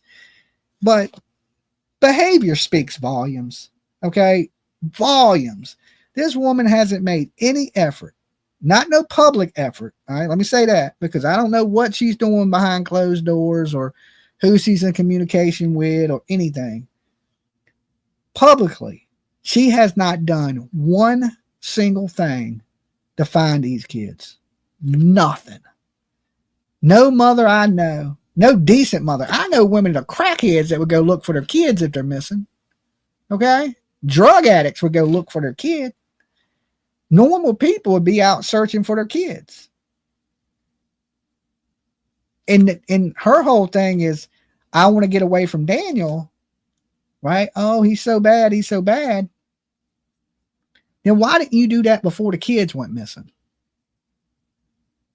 So you're using the kids as a way to get out of a relationship. Seems a little strange to me. Okay? I mean, it does. You don't need to do all that to get out of a relationship. You know what you can say? You can say, hey, wait till he goes off, pack your shit, get your kids, go to your mom's house, call the police, take a protective order on him. He contacts you, he violates the protective order, he goes to jail. That's all you gotta do to get out of a relationship. It ain't tough. It ain't that hard. All right. I've dated crazy women, be like, hey, you gotta go. This ain't working. You're not forced to be with somebody or stuck with somebody. Like, you don't have to hide your children, right? My last relationship, the woman did steal my dog. Okay. I had to go to court and battle for I did more to get my dog back in my last relationship than this woman has done to get her damn kid. Anybody remember the Free Lolo movement? Right? My Chihuahua got kidnapped. I left it with this chick while I went out of town to go look for Michael Monkey Vaughn, and she kept my dog. I had to go to court to get my dog back. Dolly. Hello, Dolly. I'm calling from Nova Scotia. Hello. How's it going? I did leave a message on your line, but now that there's a pause, I thought I'd try again. Oh, you made it. I have a theory about why things went the way they did. Okay. Considering what Darwood said, and why would anybody cooperate in the hiding of children? Okay. You have to look at the history of how Child Protection Services here in Canada treated the Native children. Okay. They were able to go in and just take them, let the children know that their parents were dead. It's an awful history.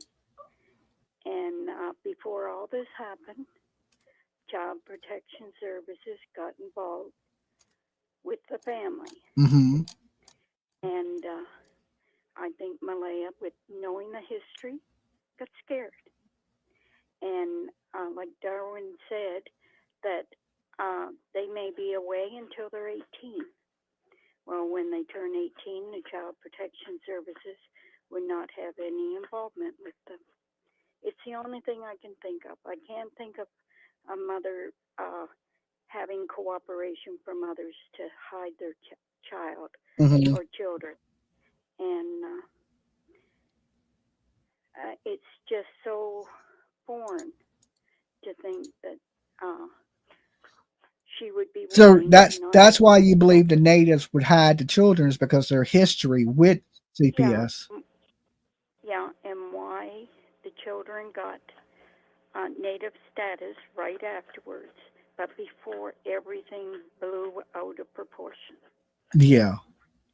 That they were trying to protect the children as much as possible and then be able to bring them back once they got status and things got settled. But it didn't get settled. Yeah. And the only way that the police will be able to find out where those children are is to be able to have a very competent counselor to be able to talk to Malaya and her family and reassure them that no matter what happens, the children will be safe. If they have to be placed with other native family or whatever, when everything goes to court, that the first priority will be that the children will not lose their families. Yeah. Okay. People are having a hard time hearing you. You're so soft spoken, and so Old and it's late. yeah, it's old, and you're like, I can understand that. I can understand that. But what you say makes sense. It really does make sense. And for the people that say they wouldn't hide it, I have heard this. Somebody said they were watching a documentary today on the treatment of children, native children, about being taken by the CPS in the history of CPS just snatching kids from the Native Americans. And yeah, what do y'all call them? First Nation in Canada? Yeah, well, all different names.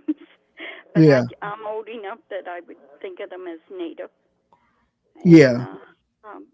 Like they have gained a lot of rights, but it would be extremely scary, and I can't think of any other reason why others would cooperate and risk everything, and why a mother would plan this and maybe not tell Daniel, because Daniel is not native, and be convinced that he really wouldn't understand, and he may let it slip out or not keep the secrets. And so it's the only theory, because otherwise, if the kids are alive, then it's some horrible people that might have them. Yes, And yes. I'd hate to think that a mother would do that. And Okay. Well, look, hey, but maybe others can kind of give an opinion. And like the Child Protection Services here in Pictou County, before COVID, there were petitions. People were protesting outside of the building because of the way that all children and families were being treated. Their rights were not being recognized. And like there was Daniel, 7 weeks and he was not charged with anything, but unable to see his children. Yeah. Yeah, that's true. It shows an imbalance of power. Like, how could they do that? We were all asking, how could this be? Do they have something against him or whatever? Well, Daniel said himself that he's being accused of things by Malaya and her mama, but he didn't specify what. But being accused and being charged are two different things. Amen. I agree with you 100%. There's of all kinds of things, but you usually have a right to defend yourself. Yeah, like I said, I've been accused of a bunch of stuff that I didn't do, and yeah, you're innocent until proven guilty. I say it every show, and that even counts for him. So I think it's something that has to be looked at. Okay. I Well, look, really, hey, I appreciate you calling in. It was great talking to you. okay, and I pray that you'll recover fine. I do too. We're going to pray together on that one. You be sweet. Stay good. Next time. Okay, Peace. you too. Bye-bye. All right, guys. I need to run grab something to drink real fast. I'm going to kick into this recent interview on the kids while I grab me something to drink. This will give me a couple seconds to grab what I need and be right back with you guys. All right. So let's kick into this. Have evidence to suggest that an abduction took place at this time. Is it something you're still investigating, whether or not they could have been abducted? So we're exploring all investigative avenues. So on the morning of May 2nd, approximately 10 a.m., our CMP officers received a call about 2 missing children in Lansdowne station. The information at the time was that they wandered off away from the property. And I can tell you that our officers got at the scene very quickly. And we were monitoring the situation and hopefully finding the children very soon after that. So it's very quickly. Officers arrive, and then what? You expected, it sounds like you're saying that you'd find the children quickly, or hoped you would anyways. That didn't happen. So Kayla, what I can tell you, from experience, you look at missing children. I've been involved with a handful of cases since I've been with Strategic Communications. Most oftentimes, the children are located very quickly after officers arrive at the scene, right? And that's our hope every single time, that they wandered off and you can find the children. Because I'm sure, like every officer out there, I'm not on the road currently, but your heart is pounding, the adrenaline is rushing, you're trying to find those children, right?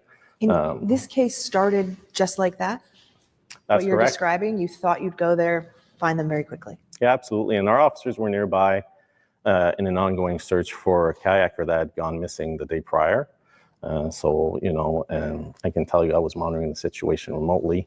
And our officers, I could tell they were getting there as quickly as possible. There are some, as you are aware, many theories out there. Some people think, well, maybe it's really just a tragic accident. Maybe they just wandered off into the woods. But you've said that it's suspicious. So at the very least, why does the RCMP view this case as suspicious? So every missing persons investigation is suspicious until it's proven that it's not. If we don't have that information to say that it's not suspicious, we have to continue to assume that it is suspicious and access those resources and tools and follow up those tips and find that evidence until we find the people that are missing. So you don't think they were abducted, but you can't find them. How do 2 young children just vanish? That's a great question, Kayla. And we are asking for the public for tips and information. And to date, we've received close to 500 tips. So we have to follow up on those tips, right? Whether it's a tip that indicates that there could be something that happened elsewhere in the province, elsewhere in the country, we have to follow up on those investigative tips to rule them out. And to this date, we haven't had any confirmed sightings. But there have been tips that lead you to other parts of the country that you had to check. As with any investigation, oftentimes we do get tips that you have to verify that are elsewhere, yes. You have said that the children were last seen alive the day before. Can you tell me about the nature of that? So we know they were seen in public with loved ones the day prior. The specifics aren't being released at this time. Okay. And so that's the day before. So that's May 1st. But you've specifically asked for video back to April 28th. What's the reason for that? When you establish a timeline for any investigation, you want to know where these individuals were prior. They may have been in contact with someone that you want to know who that person is. You may see something on that footage that you didn't know about prior to that. We talked about license plates earlier and seeing them from a different angle. You might see someone that's known elsewhere. Maybe it's someone that's known to police. You never know. We really are seeking all investigative avenues in this case. There have been some complaints that an Amber Alert was not issued. I understand that the criteria is very specific. Was that considered? Is it still possible? Absolutely, Kayla. On the day of the incident, I can tell you I was working. I reviewed the policy that morning. We have to have a suspect or a person of interest when it comes to abduction or a vehicle.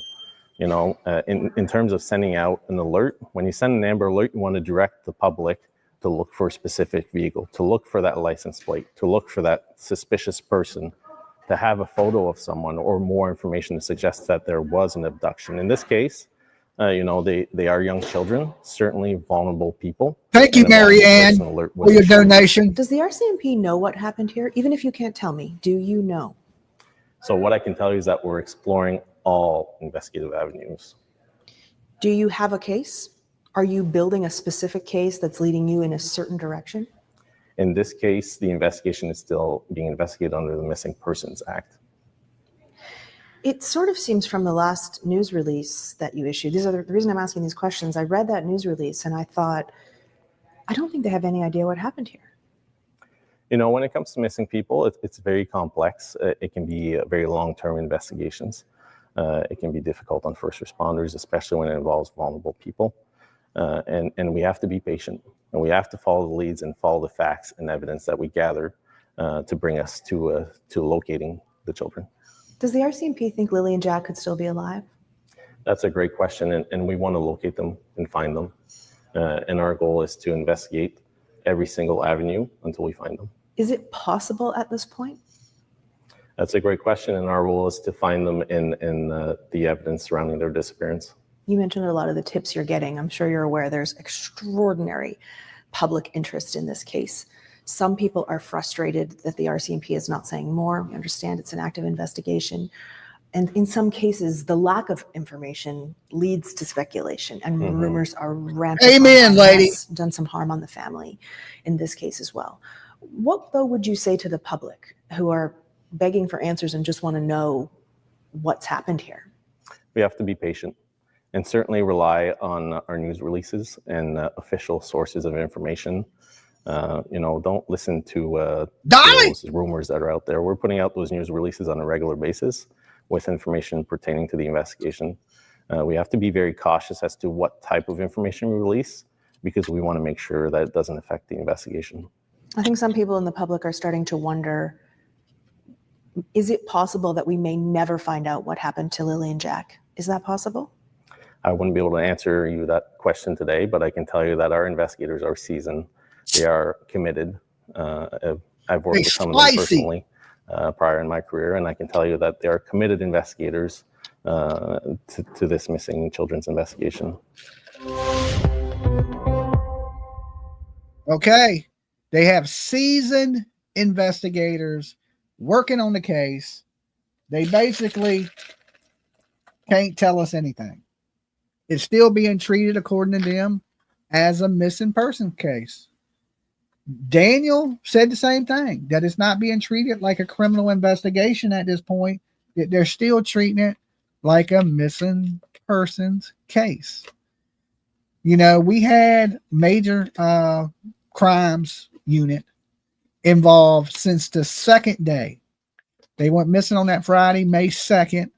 By the 3rd, the major crime unit was involved, but usually they're involved in all missing kids that have strange circumstances. The family was there, they vanish. You know, we still have the woman who runs the search, the search groups that have been searching the woods there near Gearlock Road. And she believes, you know, this ear is killing me, that the children are alive. I mean, not alive, but in the woods. I said that all wrong. The kids are in the woods. She don't believe that they are alive. But I mean, listen, anything's possible, to be hopeful. You know, earmuffs out there, guys. But if those kids are in the woods, they're not with us. And if nobody abducted these kids, they're not with us. I think the stuff that Daniel is saying, I don't know if there's very much truth to it. I believe that Durwood is an honest guy, and he's given his honest opinion, but I don't know if his opinion is right. I think he may be getting misinformation from family members that he's discussing things with, and they're all pointing the fingers at each other because nobody in the family knows what happened but Daniel and Malaya. And these kids, you know, why hide them? That caller, the real soft-spoken caller, she had the best argument for it. She said the history with the natives there in Canada into CPS are not good. That they come in and they take kids from the natives because, you know, a lot of these native reservations are not the best. They live in poverty. And they just go in and they snatch these kids, and these natives don't have a whole lot of rights. Now, we've seen that through the history of what's happened to the natives. Now, there ain't nobody that can complain more than the natives in this country about wrongdoing, because I think everybody in here knows that the natives have been done extremely horrible in this country. This is their home. You know what I'm saying? We moved in and did them all kind of dirty. I mean, there's a lot of people that complain through history, but I don't think there's anybody that deserves their complaints heard more than the natives. Okay. Like, that's like their population dropped by like massively. It's all the white man. Damn white man. You can't take them anywhere, right? White people like to butcher and kill people. I hate to say it, but I mean, we killed a lot of Native Americans.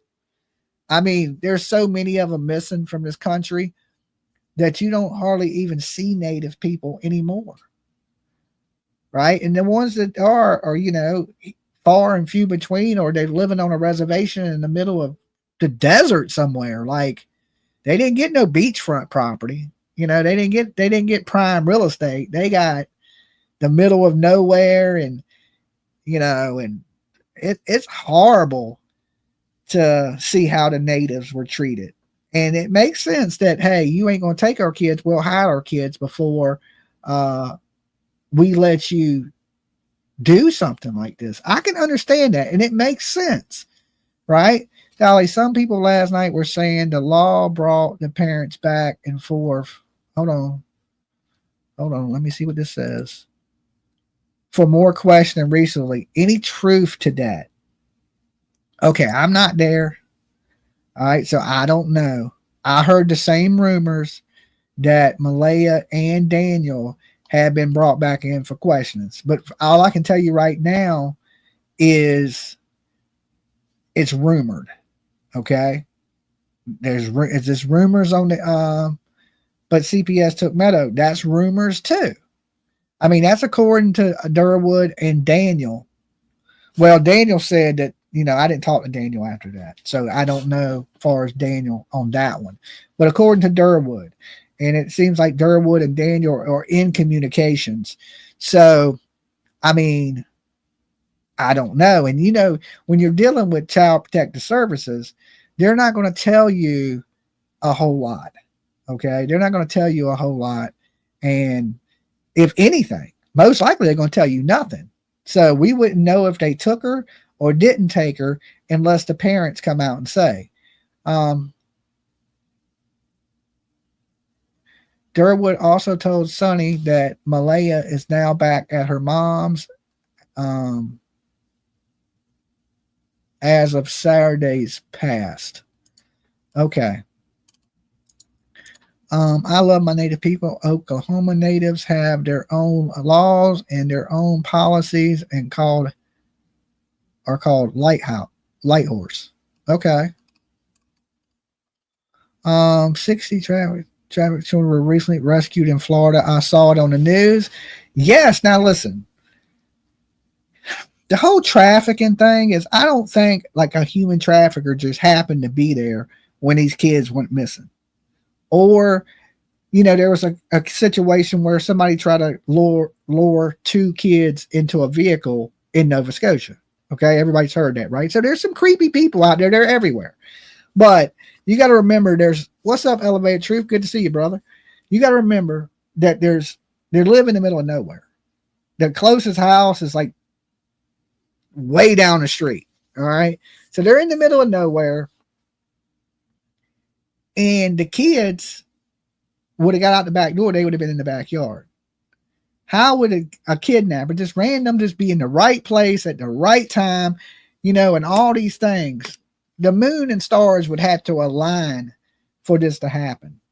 So I don't believe that this is a random person. White Wolf, you say I am wrong. I am not. Okay, White Wolf, you might be native. All right, what a name like White Wolf. That sounds native to me. When you hear White Wolf, that's a damn native name right there. I just don't think a random kidnapper was there. Now, could it be somebody that the friends and family knew? And is Daniel's telling the truth and Malaya was awake when these kids went missing? That's pretty damaging to say. And if he's saying that online, I wonder if he's saying the same thing to the police. You know? And the only thing I can say is that YouTube channel belonged to him. I can't say who was on it typing and texting unless it's been hacked, but I ain't heard nothing about it being hacked. I wish he would post an updated video so we can know for a fact it's him. But I believe 100% that was Daniel in the chat room.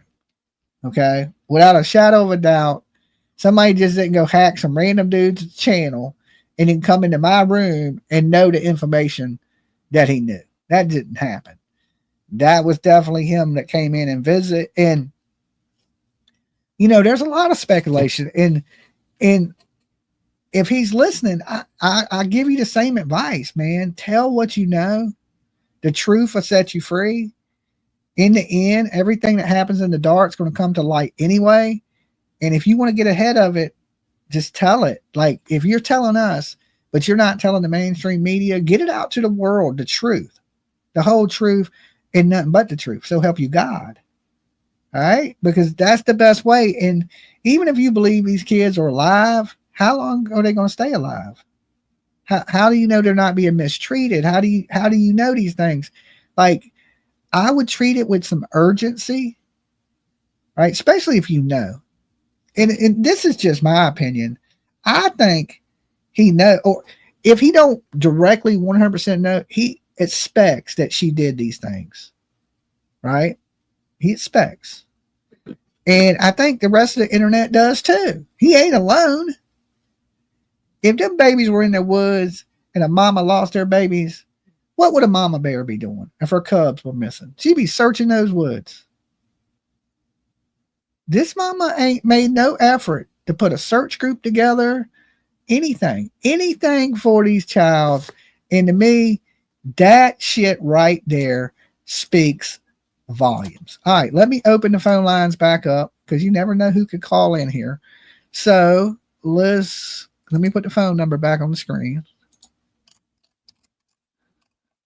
And you guys give me your opinion. What happened to these kids? Is Malaya responsible? Is Daniel responsible? Are they both responsible? Does the RCMP, do they have anything? Or are they just blowing smoke up the reporter's ass?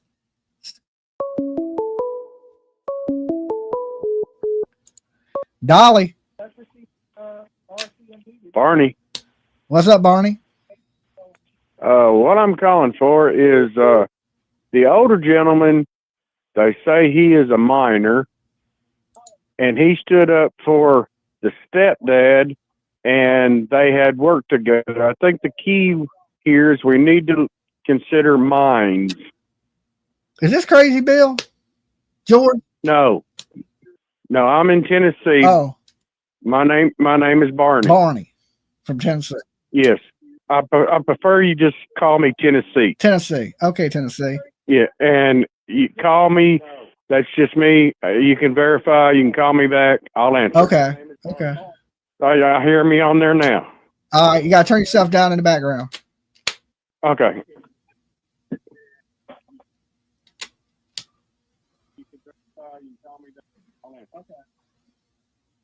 hear me on there now. You got to turn yourself down in the background. Okay, yeah, that's a lot better. Okay, I did. All right, so you said we should be checking minds.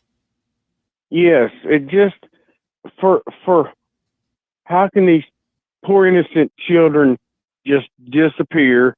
And I agree with a lot of things that have been said. They know they're scared. I don't know if they're scared or not, but at any rate, the assumption is where could these kids possibly be that not the average, but law enforcement are looking, but they don't know the terrain as much as people that are out there constantly. Yeah.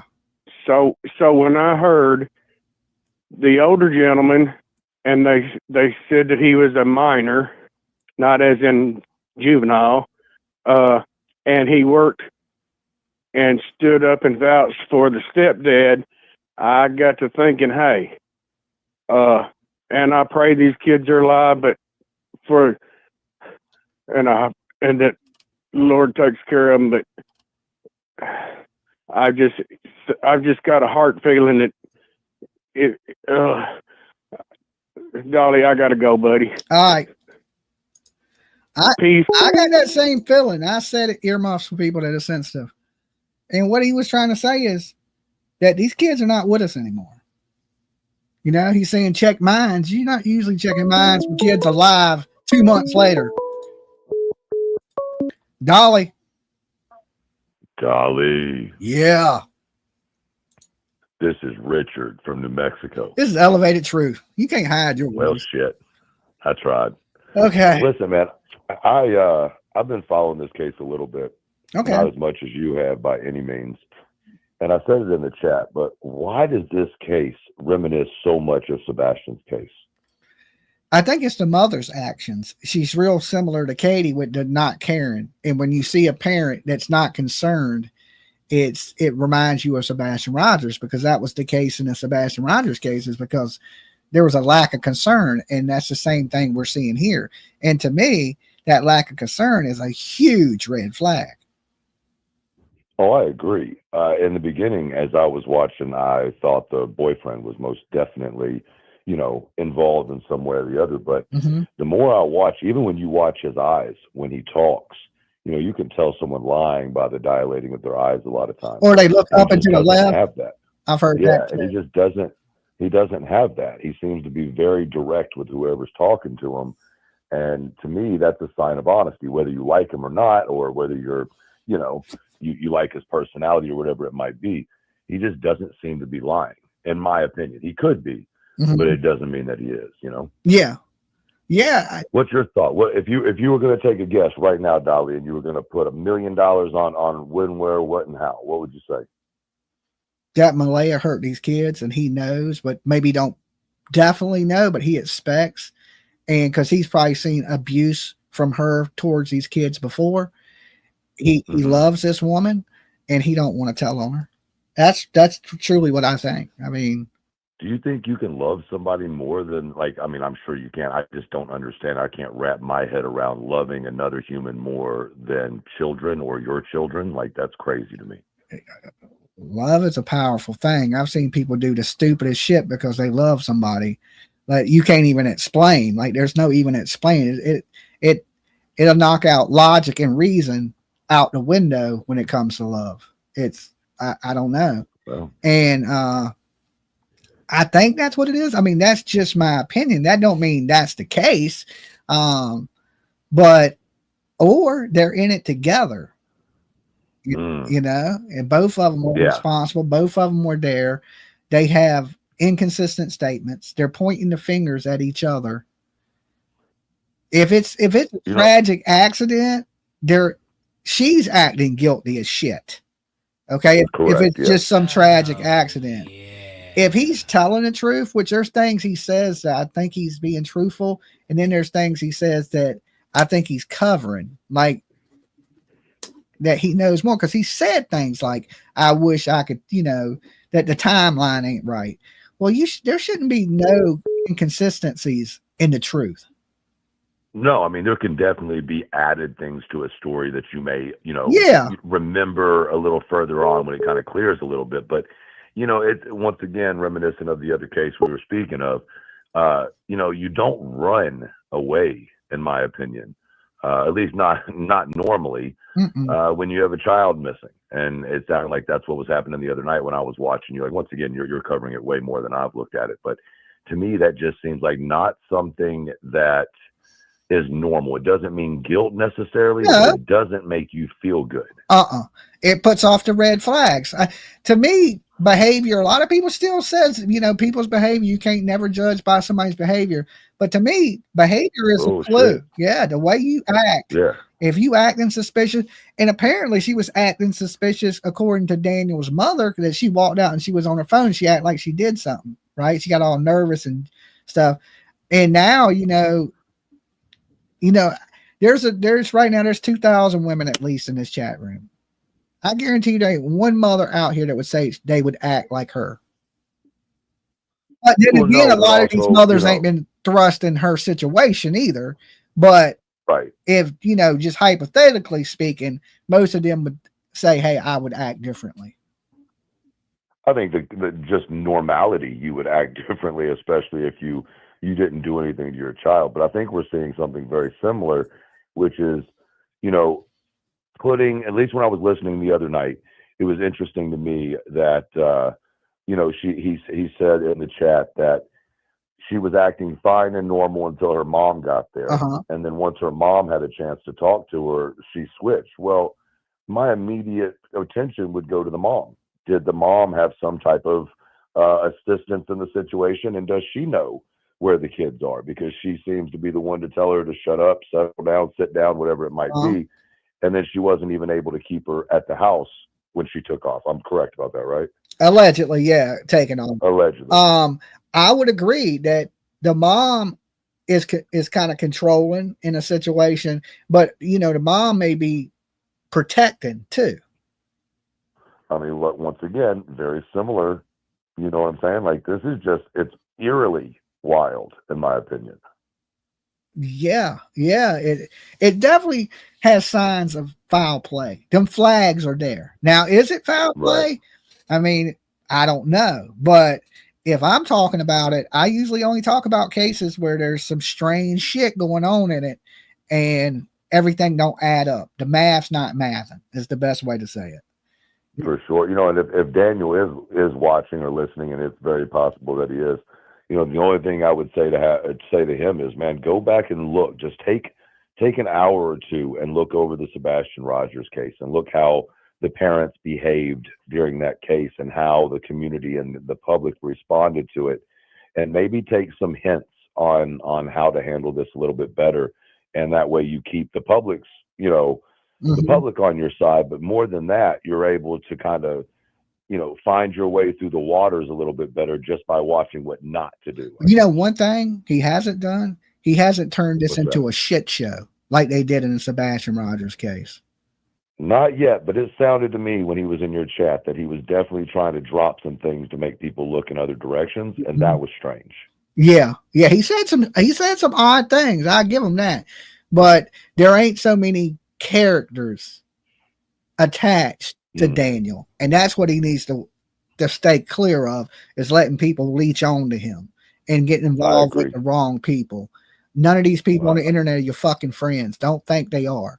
And if he knows that, then I think he'll tread the waters okay. That's the scary thing, that somebody will buddy up to him, and then then there's the shit show. You know what I'm saying? Well, for sure. And I'll say this and jump off and let you get back to the show. But, for me, this is my 100% personal opinion, just based off what I've seen and what I've read. And then in the chat the other night with him, I am forced to believe that sobriety is not a part of either one of their lives.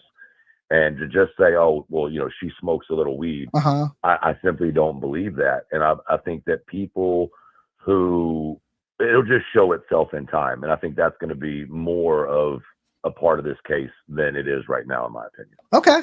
Well, that's good talking to you, All right, elevator. You be good, brother. You have a good one. All right. Everybody be blessed. All right, peace. Now, it's hard to say with drugs, because usually when there's erratic behavior, right? Like when people just out of nowhere, they act different or erratic, people, say it's drugs. Now, there's been people accuse me of being on drugs. All I ever did was smoke, and I haven't smoked in a year. So, clean as a whistle, right? But people say things. They're like, oh, look, this dude's on meth or something, and definitely not the case, right? You show me one drug addict that has all their shit still and hadn't sold it. Okay. show me somebody that has their lights still on, has a studio with a microphone that they ain't sold to the pawn shop, right? And that shows you right there, the proof is in the pudding, right? When I seen them do the interviews, Daniel has always looked sober. Okay. This is where we may disagree a little bit. Elevated. Malaya looks sober. Now, there's different types of drugs we know of. There's these pharmaceuticals, and sometimes I talk real bad about pharmaceuticals because some of these doctors just give people way too much medicine for no reason. And then when you really hurt, like Dolly, right? Your tooth hurt and your face swelled up, and you're like, "Can I get something for pain?" And they're like, "Hell no!" Right? Then you're like, because all these people abuse prescription medications, right? So they think everybody is a drug addict, and they don't want to give you anything. They rather you sit there and hurt than give you anything because they don't know if you're abusing it, right? So is she under the influence of any type of or medicines that, other than that? Because sometimes when people say, "Do you do drugs?" they'll say, "No, I don't smoke or drink," or, they talk about the big drugs, but they don't say, "Oh, am I eating like, antipsychotics? Am I taking stuff for depression? Are you taking," you know what I'm saying? They don't usually count medications as drugs. Okay, because they're prescribed by a doctor. You need those, right? So, but some of those medicines do have adverse side effects, depression, thoughts of unaliving. But you've seen the commercials, right? They prescribe you a medicine that, let's say, it cures a rash, but the side effects are diarrhea, possible death, kidney failure, thoughts of hurting people. I mean, the side effects are like, I think I will just keep the rash. Okay. I mean, rash don't sound that bad after you hear the side effects, right? You're like, holy shit, I think I'm good with just the rash. Right. So, I mean, I don't know what if she's prescribed something, but I'm beginning to think that she has mental health problems, and Daniel has been dropping those clues for quite some time.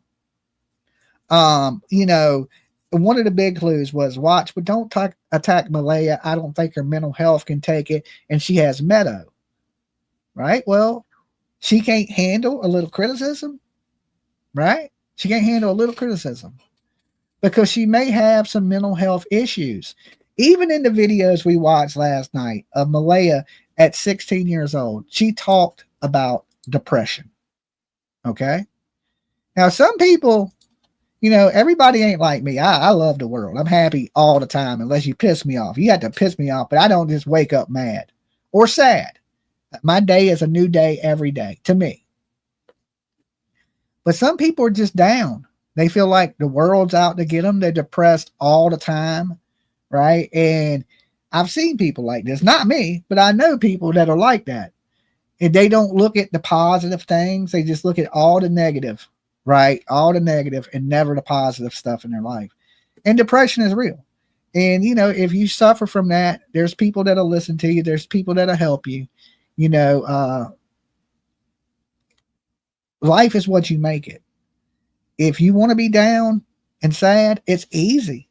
You can make yourself down and depressed and sad. But with that same thing, if you tell yourself it's going to be a good day, I don't care what happens, I'm going to stay in high spirits, good spirits, you can make your day better. You don't have to be depressed. You don't. Trust me.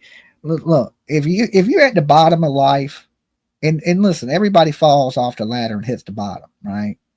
Life sucks for everybody. There's nowhere to go but up, right? You may need. We are the same. I'm happy every day. Smiley face. Yeah. Emoji. See, if you hit the bottom, right? Just know this: that's as low as you can go. And if you survive that, every other day is going to be a little bit easier than that. A little bit easier than that. And life is good, but you got to make it good. Life just ain't going to magically change for you. You have to change it. Right? So if you're lonely, go out and make some friends. You got to change your behavior. Get out of your comfort zone a little bit. And, if you're lonely or whatever it may be, there's ways to fix it. But you got to try, right? Life just ain't going to magically fix itself for you. You got to have strong willpower and the belief that, hey, I control what my life is. If I want a good life, I'll make my life good. You can easily be miserable. You can easily be pissed off. That's easy. That don't even take no work. It takes a little bit more work to be like, okay, this day is going to rock and I'm going to make it the best I can, because then you got to plan your day, right? You got to get up. You got to figure out something cool to do. You got to deal with people that may be negative, right? And if you got negative people around you, get them fucking people away from you, right? I was talking to PJ about opening up a pizza shop. I was like, we need to open a business. And I don't know what business. So I've been, shooting out different plans of like, restaurant, a bar, something, right? Something we need to put our energy into. And I was coming up with like I was talking about this pizza shop that catered towards young adults, teenage age kids. What makes it, what the kids like now in this modern time that we live in, what made us go to these places when we were young, right? And what can we do to make what's happening now a little more modern, right? And turn it into a business. And she's like, oh, I don't think that'll work. You know what I told PJ? I said, everybody that came up with $1 million idea, somebody shit on it, right? And destroyed it before it was ever created, right? Because it ain't what you don't think, can we do this? You got to know that you can do it, right? Because so many people would try to bring you down, right? And destroy your dreams before you're even done dreaming. You got to be, listen, this is my favorite quote, and it comes from Vince McMahon from the WWE. Why? I don't know, but he said something, probably the greatest thing I ever heard. And this is his quote. The only people that catch their dreams are the people that chase them. That's it. Simple quote. If you ain't running after it, you ain't going to catch it. There's a chance in hell you're going to catch your dreams sitting in a chair, not going after your dreams. So my whole thing is, don't let anybody rain on you. You think you can do it, and in your mind you got this. But then, she said, whatever you do, you're going to be successful in. It's a mentality. It's a mentality that, but it's true that so many people have come up with so much great stuff, and somebody said, nah, that ain't going to work. Yeah. And then they never try. There goes the dream right there. But so many dreams can be turned into reality. Now it's turned into a Joe Osteen speech, a motivational speech. But you need that. You need that, right? Because we can find these kids. We can find the answers. It's the thinking we can't shit that I'm trying to get everybody past. If you believe it, you can achieve it. Okay. You can buy my book at dolly.com. Okay. I really don't have dolly.com, but if I did, I would put out a motivational speaking book, and like every other one. If you can perceive it, you can achieve it. Dream big, right? Go big or go home, however you want to say it. But it's true. A lot smarter people than me came up with this shit. All right. Thank you for everybody that's prayed for my mom, Alex. Well, we hope your mom's okay. Legend of the Gamer. Good to see you, Alex. All right. So let me open up the phone lines. I just wanted to get out that motivational speech, right? Because everybody needs one every now and then. Just to keep your life straight, right? If all else fails, okay. Dolly. Hi. Hey. How are you doing? I'm doing pretty good. Who's this? Where are you calling from? I'm Lisa. I'm from Canada, British Columbia. Hey, Lisa. What's going on? Well, I'm just phoning to say that so I have a really good friend. He lives in Nova Scotia, close to where those kids went missing. Uh-huh. And he said it would be zero chance that they would even be able to get through those woods. Yes, even the grandmother said that it was hard to get through, that the trees were grown in together, and you either had to climb over trees or climb under them. well, if you know Canada, our trees go back to back, so they grow like inches away from each other.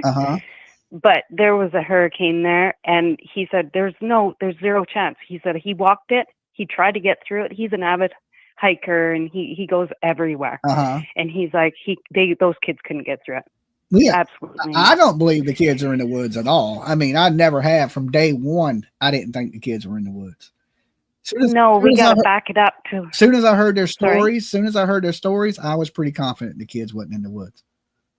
Yeah, no, I don't.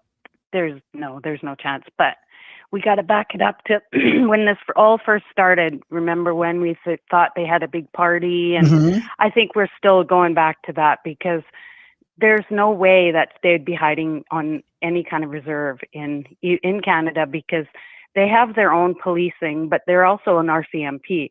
So they have to conjoin with like, we have, I think about 10 First Nation residents here, right? In where I live. And we have one of the biggest residential schools in Canada in here. So I live in Kamloops, but, so I know, because my best friend's mom was from that school, and I know a lot of them. And there's a cop that I know, he's another one of my friends, and he said they get the same, if they find those kids on the reserve and somebody's hiding them, they get the same charges as, say, me or you or whatever, right? So they wouldn't be hiding those kids either, because they still have to go with the rules, right? Because they can still be charged with the same thing. So I don't know. I just have this gut feeling that something went wrong right from the beginning. When we first started talking about it, I think something went wrong. Yes. I do. And they're still trying to hide it. I do too. I don't know if the information is coming out is to throw people off, or they really believe this, and Malaya's done something and Daniel don't know. I mean, there's a lot of different possibilities that it could be, but I think all possibilities lead back to some type of foul play. Well, I believe that too. And the more that they talk, like especially Daniel, right? His stories keep flipping. 1 minute he's done this, but then no, we have done that. So like he said that they both heard them playing outside. And then now he's telling us that, he woke up and he didn't hear them. She took the kids out and put them in a car. Yeah. Well, no, because you heard them. So how can they be in a car driving away when you said at the beginning you heard them? Well, then it was they came into the room, and then that Jack was in the kitchen. Yeah. There's a lot of inconsistencies in it. And I tell people from years, when you're telling the truth never changes. Well, that's what Judge Judy says. If you're telling the truth, you don't have to have a good memory. Yeah, because it never changes, right? Yeah. If you add on to things, you're telling a lie. I mean, people may forget a few things and add a few details to the story, but the story itself don't change. Yeah, no, there's all sorts of things that don't add up. Like, she's not acting like the mother. Like, I mean, we are mama bears. Like, if something happened to my girls, man, I tell you, they'd be. Okay, speaking of which, I got to let you go real quick because my daughter's calling. Okay. Okay. All right. Bye. Thank you. Bye. Tiffany. What? I'm still live. You told me to call you when I got back to my hotel. I know. I was just making sure you're okay. You back in the hotel? I'm back at the hotel. Okay. Would you just get out, shower? Yeah. How does that AC feel? Pretty good. Pretty good. Okay. Well, did you at least have fun? I had so much fun. You know what? I had a great time besides the heat. Okay. You want to say hi to everybody? I got a towel on my head. Okay. I'll save you I then. can send you a photo to show everybody. See how close I was. Okay. I seen it by the gate. No, I took it like when they actually came on stage. Oh, okay. Yeah, you have to send that to me. Sending right now. Okay, I ain't gonna show it right this second. I'll have to pull it up on my Facebook. Okay, well, I'm sending them. Get ready to pull it up. Oh Lord. Okay. Was you close? I was close. Hold on. Okay. Well, I'm glad you're happy. Did you get you a souvenir? Yeah. So my friend went to early March yesterday, and I couldn't go to early March yesterday because I would have died in the heat. So she got me a T-shirt yesterday, and they sold out of the one thing I really, really wanted. And Brianna has this friend that travels the world and follows Stray Kids, and somehow she found a merch booth today that had the tote bag. And she texted Bri, and she was like, "Do you want merch?" And she grabbed it for me, so I got a tote bag and a T-shirt. So it's not the picture of you standing in front of the gate? Well, that one's there, but I sent a picture of my view. Oh. That was what when they came out on stage. Okay, hold on. Let me try to find it. When did you send it? Just now. For some reason, when you send a single picture, if you send it in a group of pictures, it won't open on my Facebook. Just send a single picture. I didn't mean a deep sigh at you. Okay. Okay, I sent Simon first, and then. Okay, well, yeah, you were pretty close. If you're that close to the damn stage. That's with no Zoom? Yeah. Okay. I'll share your picture real fast. Even though it's a million times off topic. So, yeah, you were pretty damn close, kid. I mean, you're standing right in front of the stage. Is that the one I got you for Christmas?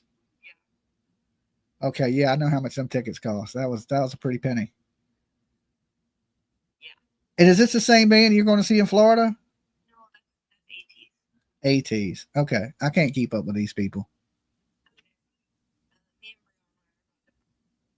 Oh, my phone just died on her. Tiff, my phone died. All right, I'm gonna have to put that on the charger. But okay. Had to handle my kid situation. Father's job is never done, right? Stray cats. No, they're just stray kids. Okay. It's this whole K-pop thing, Korean. They're like boy bands, like NSYNC, Backstreet Boys, but they're from Korea. And most of the stuff they sing is not even in English, right? And I don't know, Korean soap operas and these Korean bands are really huge right now. I mean, matter of fact, this is off topic, but I go over to PJ's mom's house and she's Croatian, right? Like mobster Croatian.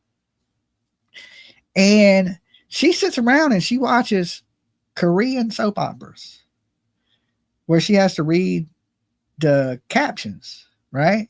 So I find myself just sitting over there twiddling my thumbs watching these Korean soap operas, you know what I'm saying? And they're in Koreans, they don't have a problem in their things of being violent towards women and kids, right? I was watching the soap opera dude slap the shit out of his wife and smack the kid. I was like, you will not see that on American TV, right? You will not see nothing like that on American TV. That's kind of frowned upon, you know, in the United States, right? But the Koreans, I was like, what the hell? And I was looking at her mom like that. You know, that's not normal, right? That's not normal. You know what I'm saying? Like, wow. I was like, holy shit, you know? I was like, you know, I don't know what's going on in Korea, but we don't be doing shit like that in America. You know what I'm saying? Not on TV. When's the last time you seen a woman and a kid slapped on a soap opera on American TV? That stuff don't happen, right? But these kids are going crazy about this K-pop stuff, and adults too. PJ's sister, she's a grown married woman. She's at the K-pop show. Tiff's grown. She's at the K-pop show. So it ain't just teenage girls. It's grown ass women. And I'll tell you the weirdest thing, and this is off topic, but this is for any parents out here or mothers or grandmothers. This may be beneficial to you. You know, when Tiff was growing up, one of the things we had in common that we would do a lot together is go to concerts, right? Because I've always enjoyed music. Tiff enjoys, she enjoys music. She goes to concerts. So concerts have always been a big part of our life, right? So when Tiff was little, I would take her to all these concerts. I took her to see the Cheetah Girls, damn Hannah Montana, you name it, been there to see it, right? The Jonas Brothers was one of these bands she liked, and they were kids. They were young boys. Some of them were like, I don't know, 16, 17, Youngest one might have been like 14, 15 years old. So we show up, and I'm thinking, okay, this, and there would be women, right? For these kids, these are kids. We're watching kids now, right? Dress like they had a fucking Motley Crue Bon Jovi concert, titties hanging out, Daisy Dukes on, okay, right?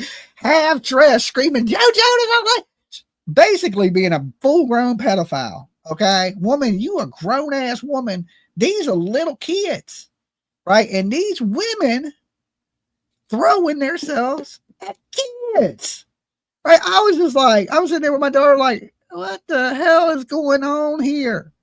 So women, if you go to a Disney concert, dress appropriate, okay? That's all I'm saying. Nobody wants to see your old ass titties, okay? Put on some clothes. There's kids around. You know what I'm saying? Like, oh my God. You know what I'm saying? Like, yes, and the last one got out 2 days ago, I think. So I'm just saying, listen, it's not okay to go throw yourselves at little celebrity kids. Just because they're celebrities, right? Or you like their music. Look how many women like were being the big P word towards Justin Bieber. Okay? Other than P. Diddy and Pink and other celebrities trying to mess with a kid. Right? So it's pretty bad. Okay. So my tip to women, if you're going to take your kids to Disney concerts, dress appropriately. Okay. Motley Crue ain't going to come out on stage. Okay. It ain't happening. It just is what it is. And I was just thinking, I didn't realize there were so many women that would be like that. Okay. Like they didn't care what the kid's age was. Like, holy shit. We build prisons for shit like this. Okay. They put people literally in prison. This is part of the, we got a problem right now in our world with human trafficking, right? Boys, girls, it don't matter. They'll sell your ass off quick, right? Because there's people where there's a demand for anything, there is a supply. All right. And you look at these teachers these days that are sleeping with students. When I went to school, that shit was unheard of. Unheard of and didn't happen, right? Nowadays, there's damn people at the damn preschool doing weirdo stuff, women. Like, I don't know what flipped to where weirdos used to be all just men, weird ass dudes. Now there's a lot of weird women. So if you ever looking at a kid and you think it's appropriate, just reach out and get you a little bit of help. That's all I can say is get some help, put some damn clothes on. You ain't at a Motley Crue concert. And I've seen that so much, right? Especially dealing with taking tip to these little boy bands. You know what I'm saying? That kids, like women, were showing up half dressed. Like, it's insane. But back on topic,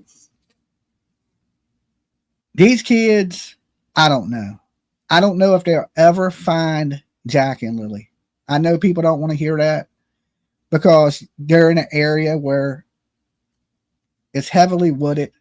In America, usually the kids that are never found around here go missing in like heavily wooded areas. Kids that go missing in the city, they're usually always found. When you live in rural areas and you go missing, like as soon as I hear you're missing from Tennessee, I'm like, yeah, they ain't finding you, right? There's just so many places to hide a body or ways to get hurt, that I think as soon as you hear, who else is like that? Anybody else in here from the States say, as soon as you hear somebody's missing from Tennessee, you just count them as gone? I do. I'm just like, shit, Tennessee, you done. You ain't a chance in hell of finding you, right? I do. Like, as soon as if you go missing anywhere else, I have hope for you. As soon as you go missing in Tennessee, I'm like, Tennessee, your ass ain't gonna get found. Or like West Virginia, in the mountains, anywhere near the mountains, I'm like, yeah, they ain't gonna find you, because people in those areas know that land and they know how to hide people where they won't be found. and I've been seeing it too many times. I love living in Tennessee, but stuck in Atlanta. Okay. Tennessee is scary for the missing. That's what I'm saying. And like, you know, to me, when I seen the area in Nova Scotia, I looked at it and was like, man, this looks a lot like Tennessee. I mean, from the aerial, when we were looking down on it, I was like, hey, this looks kind of Tennessee-ish. Okay. So let's open the phone lines back up. I got just a time. God dang.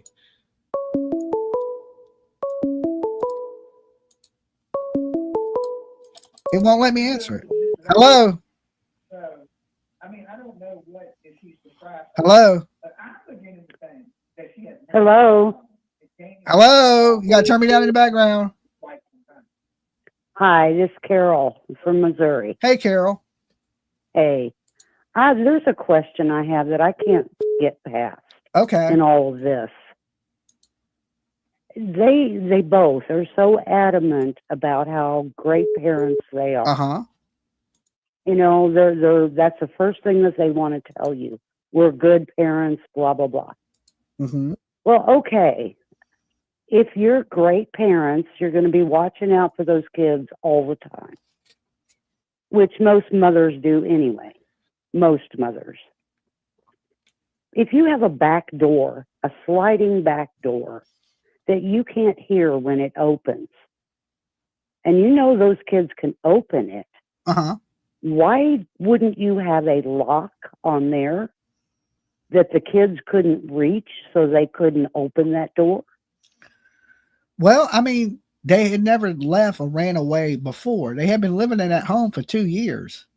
So, I mean, well, right, but there's always a first time, you know? Uh-huh. You can say, okay, well, they never ran away or they never went out before in 2 years. Well, I mean, I don't buy I have that. a daughter. She's 25 years old now, right? But when she was a baby, I never had locks on the doors. Like, I mean, I had regular locks, like the door and the deadbolt, but I didn't have no up top locks because she wasn't one to run. She never went towards to try to open the door. So I never thought. Now, if she'd have been a kid that kept going to the front door trying to open it, and yeah, I would have put a lock she couldn't reach, but she never did anything like that. So I never thought one. And thank God nothing bad ever happened. But most people don't think they'll put a lock, you know, like. Well, but what I'm saying is Daniel himself has said, and I think she has said at one time too, that, you know, that the kids opened the door. They went outside and they kept forgetting to close the door. Yeah, they would have to yell at them and tell them to close the door. Yes. So they knew that those kids could open the door and did and went outside. So I would think you would have a lock on that door that the kids couldn't reach. Is that opening the door supervised and then they wouldn't close it? And then you're like, hey, close the door. Yeah, you know? I know what you're saying. Or is that like they just saying. doing it on their own? That's two different things. I mean, I know what you're saying. I mean, all doors, if you got kids, you probably should have safety locks, some type of safety lock, you know, depending on, especially if you have kids with special needs. And I mean, in the day and age we live at, why don't people have trackers on their kids? We track our pets. Why wouldn't we track our kids? People are too scared of Big Brother spying on them. Yeah. But now we got missing kids. If every kid had a tracker, think about how fast we'd be finding missing kids. Oh yeah. Oh yeah. So absolutely. But I'm just thinking, you know, if you have a door that your kids can open and you can't hear that door when it opens, I mean, the first thing I would think of is put a bell. That door needs to have a lock. Or on it. Put a sound, something where it makes a sound when you open it. Something, yeah. And I mean, besides that, I mean, this is maybe far-fetched, but they live in the middle of nowhere in Nova Scotia. Aren't there bears in that country up there? Yeah, bears, wolves, all kinds of different animals. So wouldn't you want a lock on that door for that reason alone? I mean, I'm sure the door had a lock. Open doors. I'm sure the door had a lock on it. But I mean, kids can unlock doors, you know. Kids are smart. Well, that's what I'm saying. if you had a lock where the kids couldn't reach it. Then they'll move a chair and put it in front of the door, climb up on a chair and unlock it. Well, Kids are smart. Yeah, you're right. I know kids are not stupid. So once they see But you do it, I have they another- know how to do it, you know? Yeah. I have another thought too, though.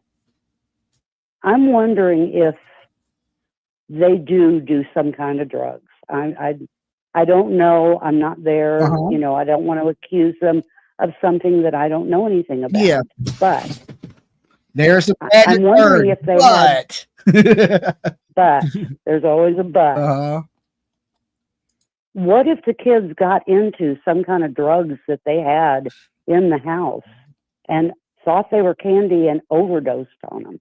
Well, a lot of people believe it. You ain't the only one to think that. There's a lot of people that do believe something like that could have occurred. Matter of fact, Doug from Tennessee that calls in here all the time, he's been from the very beginning. He thinks these kids got into some drugs and that Lily grabbed it, gave some to Jack, and they did it thinking it was candy. And next thing you know, these kids are dead. Right. And then, you know, as adamant as they are and so adamant about telling everybody what good parents they are, Uh-huh. and they're so concerned with how everybody sees them, then, you know, they're immediately going to think, oh my God, we're going to be in a lot of trouble for not keeping an eye on these kids and having drugs in the house where they could get to them and blah, blah, blah. So the kids are dead. What do you do now? Yeah. You get rid of them. Absolutely. And you claim that, you know, somebody's either taken them or they wandered off and they can't be found. Yeah, I mean, that is a possibility. But I mean, the only people that know at this point is Daniel and Malaya. And right. They're not talking. They're not talking. Well, they're talking. Well, they just ain't talking about what needs to be said. Right. They're not talking about what they should be talking about. Yeah. Well, I mean, I just think that it's going to get to a point, I'm afraid, and maybe that's what needs to happen. It's going to get to a point where they're going to have to arrest one or both of them. I mean, we've been past that for something. We've been way past that. Oh yeah, I mean, but you know, I understand they're not wanting to do that until they have enough evidence to charge them with something. But you know, right now they could be charged with child neglect. I know that. So charge them with that and get them to talk. I mean, there, you know, are ways that you can get them to talk. Yeah, you got to turn them on each other and get them in different rooms and get them talking. Exactly. You know, and you tell Daniel, well, yeah, you tell Daniel, well, Malaya said this about you, what you did. And you tell Malaya, Daniel said that you did this. And get the truth out of them. Yes, I agree. I appreciate you calling in. Yeah. Okay, thanks. All right, peace. Bye-bye. Sometimes it's harder said than done, though. You know, especially with the laws these days. You can't roughhouse, you know, people, and they have the rights to attorneys. It's hard. Contestants these days. Dolly. Hi, honey. Hey, you gotta turn me down in the background. I did. All right. My name's Rachel, and I'm from Ohio. I just wanted to say, my daughter lives in a remote area, like what they do, and her son is 7 with ADHD, and she makes him use an air tag, like she'll pin it to his pants. Yes. And it goes in his pocket. That way she knows where he's at all times. Yeah. Because he is a runner. Yeah, that's smart. So I'm just kind of curious as to why, you know, maybe the mom and the dad didn't think of something like that. But because, you know, a lot of times people think this stuff would never happen to them. I mean, you ask the majority of people, you know, even like Brandy Neal, which has a missing kid out of Fruitland, Idaho. I was in Idaho and I was with Brandy Neal, and I asked her, I said, Brandy, did you ever think anything like this could happen to you? And she said, no. She never thought nothing like this could happen. People don't think it'll happen to them, but it can. It can happen to anybody. Grown-ups get it. I know. And so it can happen to anybody. Right. And the sad thing is it just takes a split second to turn your back and they're gone. Hey, whoever's calling from Nova Scotia, I will get you next. I see your call coming through. So just call back Go in a ahead second. and take that, honey. Okay. I just wanted to throw that out there. All right. Peace. Dolly. Hey, man. How's it going? Hey, it's going all right. I seen you were calling, but I was just trying to get through that call. Yeah, no worries. I just calling a whole bunch. Who are you? Where are you calling from? I think you're calling from Nova Scotia, right? Yeah, this is Kat calling from Halifax, Nova Scotia. Okay. Hey, Kat. Hey, so I live in the city, but I'm from the country. Okay. And I've lived in Nova Scotia my whole life. And yeah, it's kind of a clusterfuck, to be honest, what's going on. Yeah, I would say. I mean, I guess that's a word for it. Yeah, I don't know if you heard about Penny Boudreau. I don't know. I don't think so. Okay, so Penny Boudreau is a woman who killed her daughter here in Nova Scotia in 2008. And she actually is doing the complete opposite of what Malaya's doing. She just went on the news and she was crying and crying and crying and said, "Oh, help me find my baby, help me find my baby." And it went on for quite a while. And the RCMP knew the whole time that she had killed her daughter. Yep. But they do this thing here in Canada called the Mr. Big sting. Mr. Big? Is that what you said? Yeah, it's a thing they do in Canada, Mr. Big sting. So they go in and they oftentimes know who's guilty and what's going on, and then they become friends with the people they think that are involved, and then they get them involved in sort of gang war type things. Okay, I'm lost. I'm so lost, Kat. Yeah, no worries. It's they get involved in gang wars? No, it's. Is that what you said? I only got one ear, so I swore that you said. Sorry about that. I'm talking fast, but okay. Yeah, it's called the Mr. Big Sting. Mr. Big Sting. And I think they do it all across Canada. But that's what happened with the Penny Boudreau case. Okay. And so the undercover police went in, and they became friends with Penny Boudreau. Okay. And her partner. And then they got them involved in a lot of gang crime. Okay. There's a lot of gang crime in Canada? Yeah. Oh, I didn't I didn't know. I'm not from Canada. I didn't see it as a real bad criminal element. I didn't know. Maybe. Yeah, so they got in real close with Penny Boudreau and her husband. And got them involved in like petty crimes.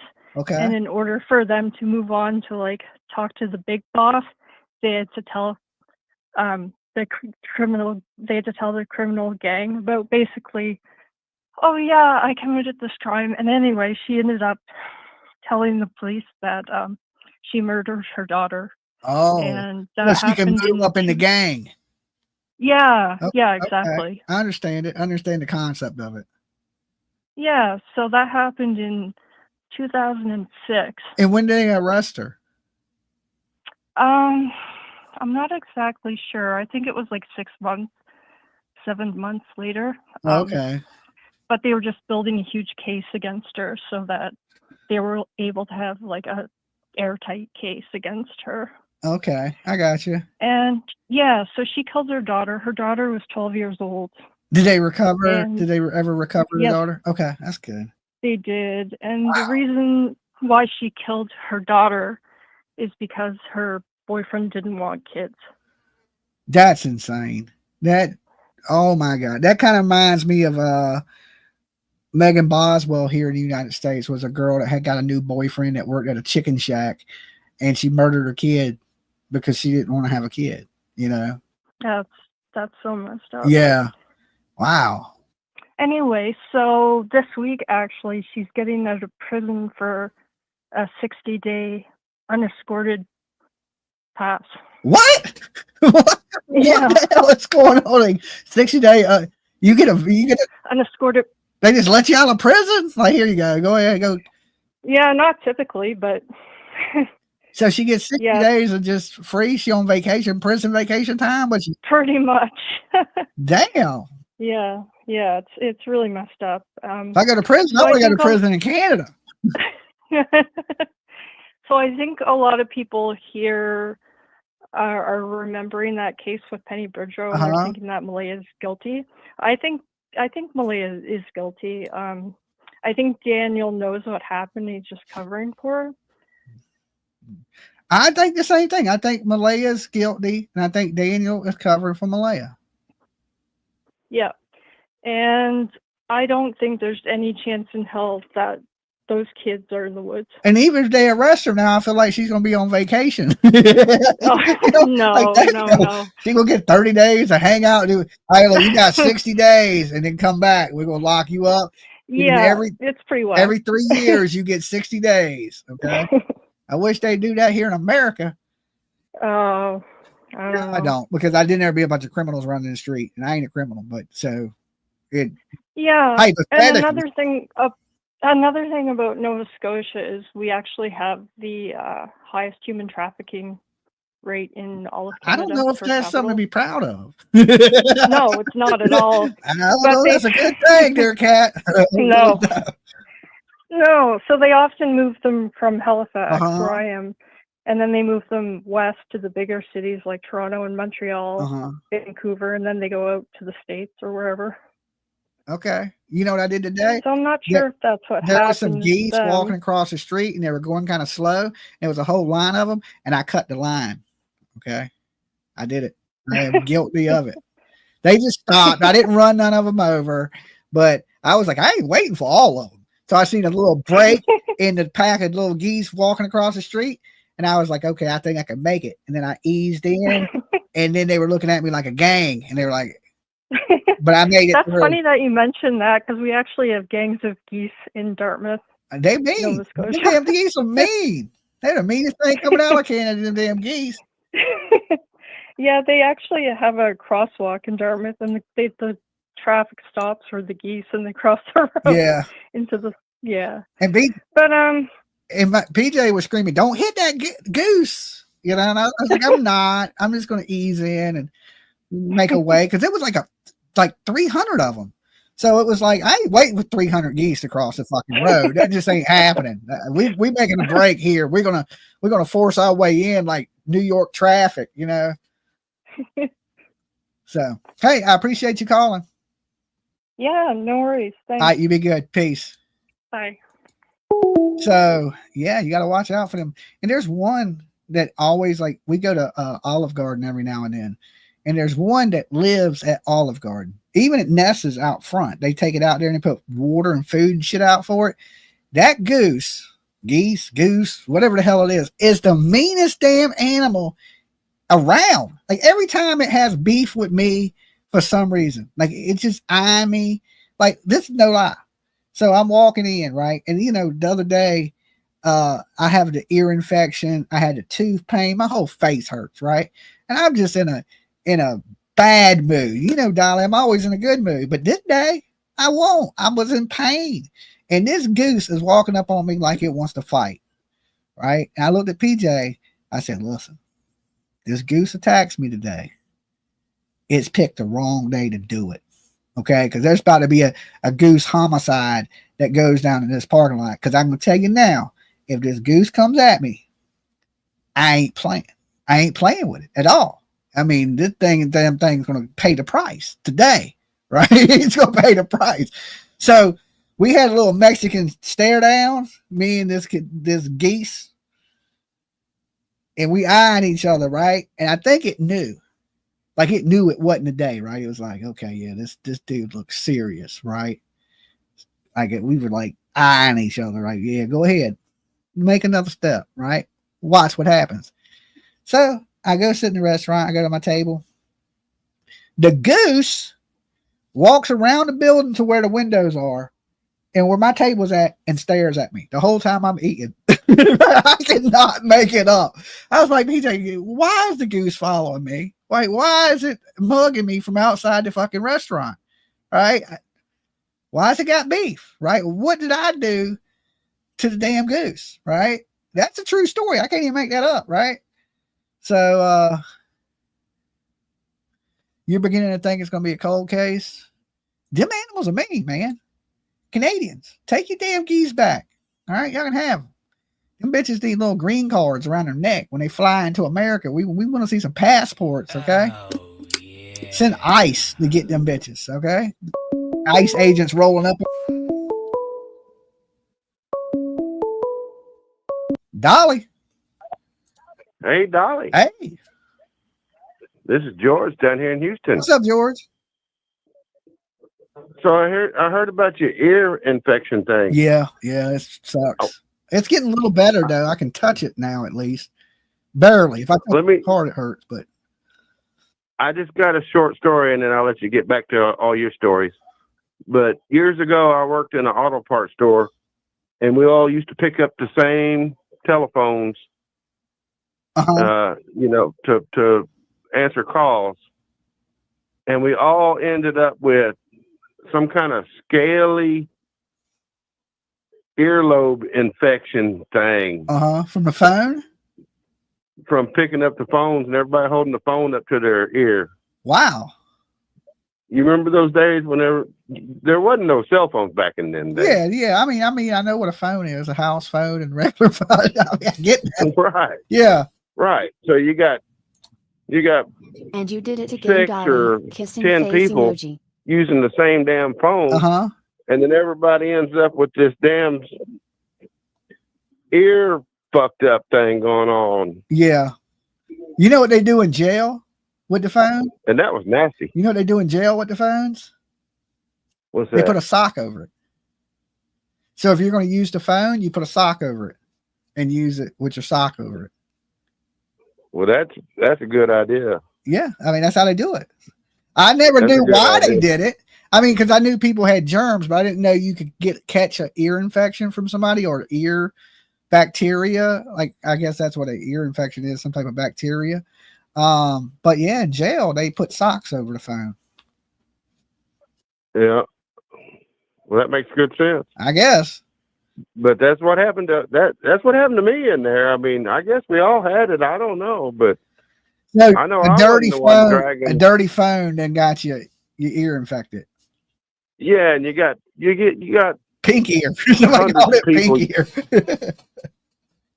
You got lots of people using the same damn phone, and you end up with your earlobe all crusted over. Yeah. Well, I think it was from swimming in my pool, and I didn't get all the water out my ear. So now I bought me some earplugs so I can plug my ears up when I get into the pool.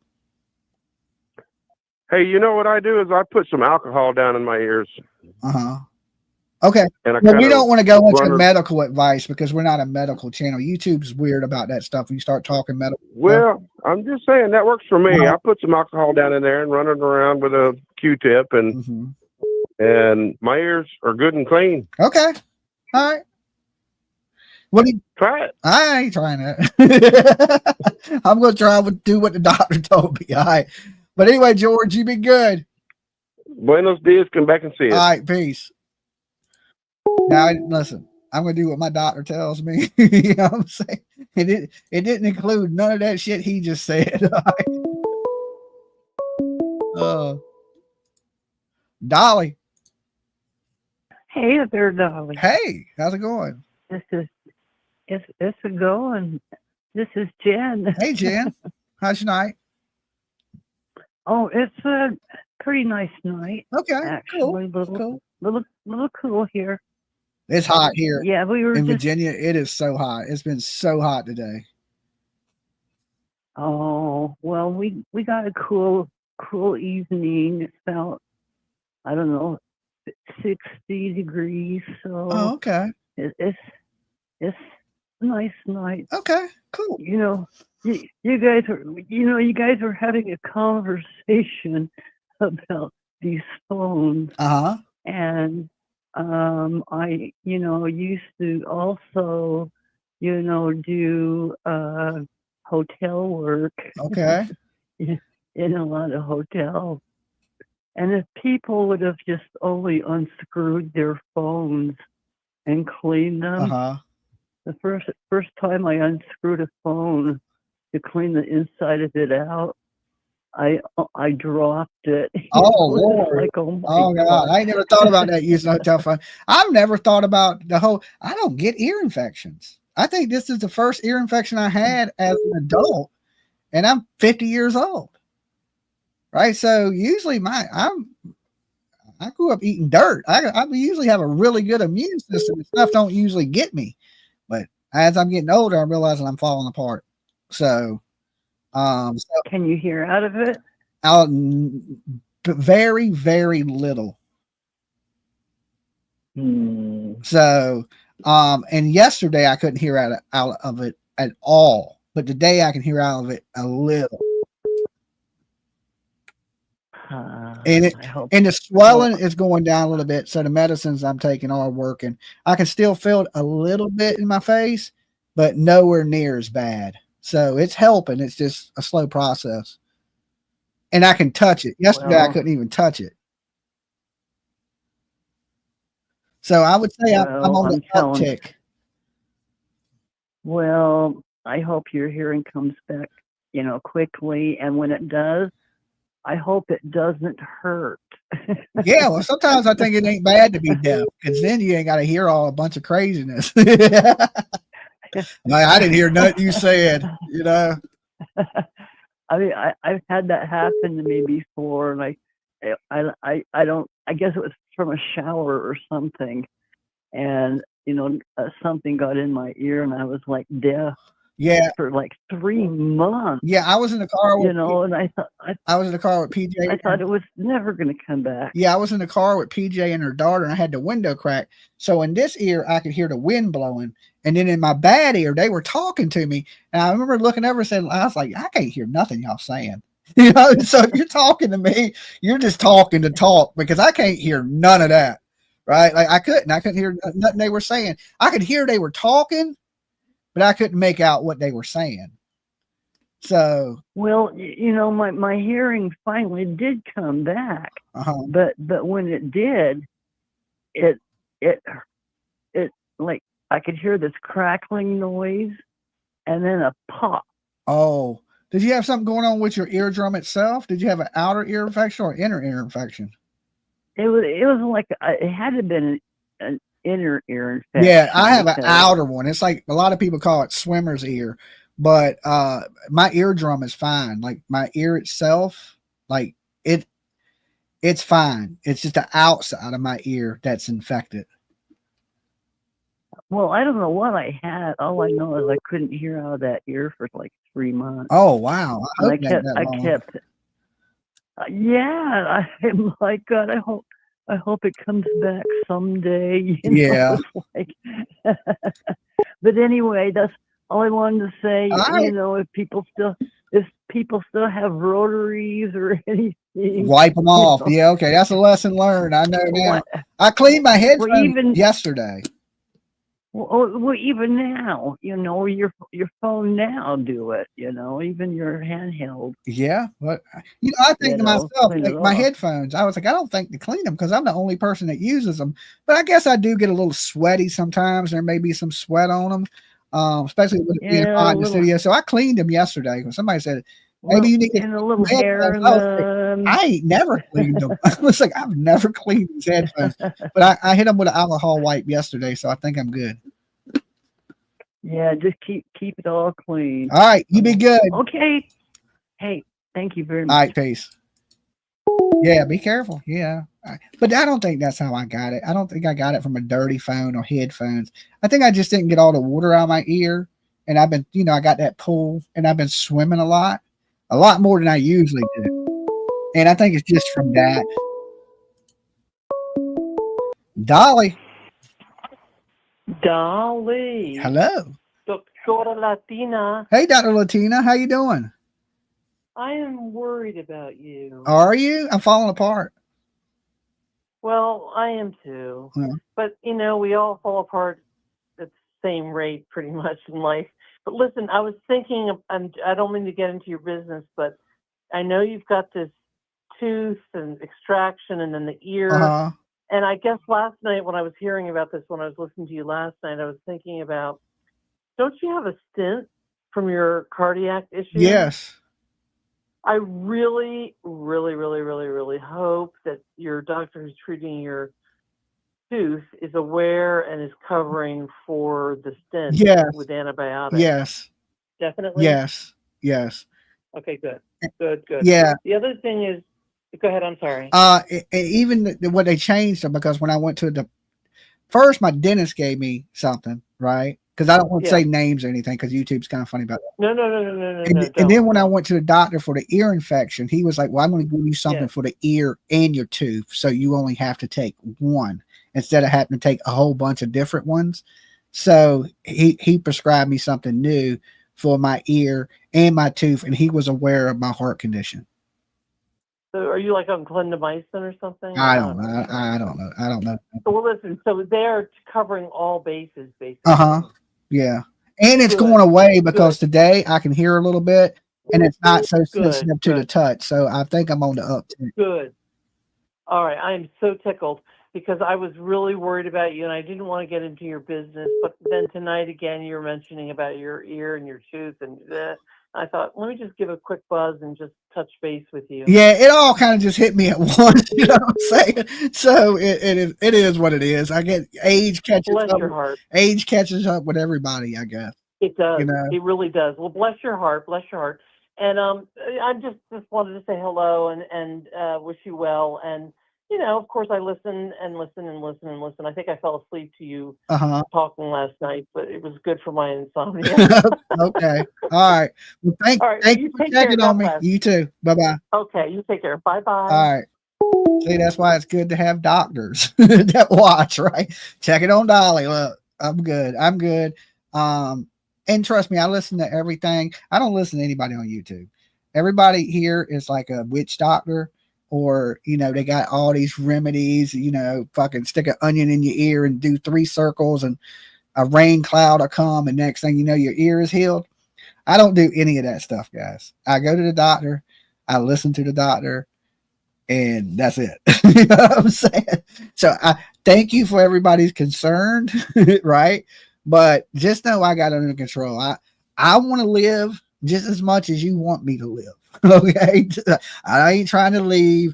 I don't leave. You know, I got, you know, as you get older, medical conditions come, and you got to take care of yourself. And I do. Like, I'm way quicker to go to a professional doctor now than to sit around sick. I'm like, hell, I'll pay the bill. You know, you never know. Like, you know, life is valuable. You know, I need to get some better insurance. Okay, I can say that much. I might need to get a job with it to pay for that insurance, but I'm okay, guys. So no worries. You know, if I ain't okay, I'll let you know. All right. Exactly. Let's see. Just catching up on the chat.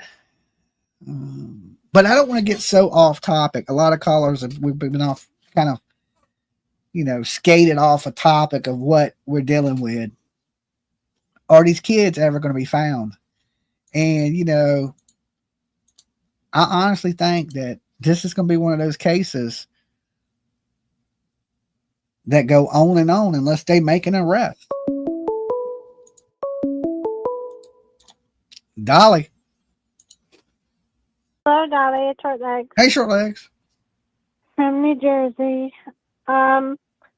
I'm calling because something that bothers me is I keep thinking that Malaya was told to leave Daniel with Meadow. No, that ain't what happened.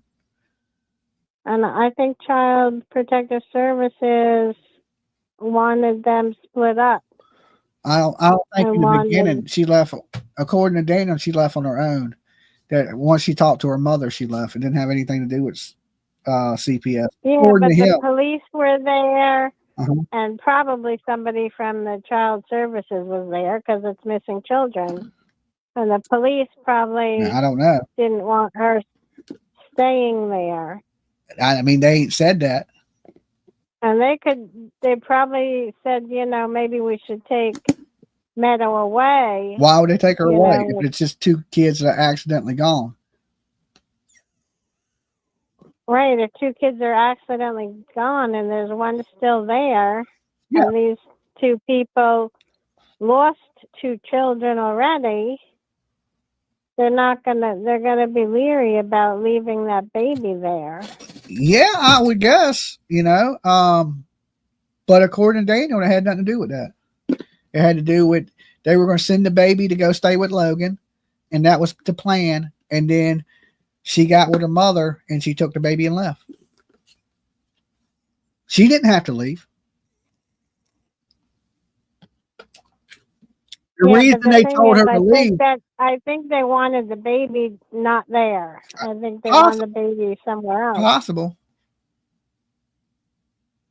But she didn't want to leave the baby with anyone else, her mother or Logan or anyone. So now it sounds like she went with have the baby to her mother's. What? Now it sounds like she don't have supposedly. That sounds like she don't have the baby at all. Yeah, they took the baby away. Yeah, so she's in the same boat. Because she went to her father's family in the reservation or something like that. Allegedly, yeah. That's what we're hearing.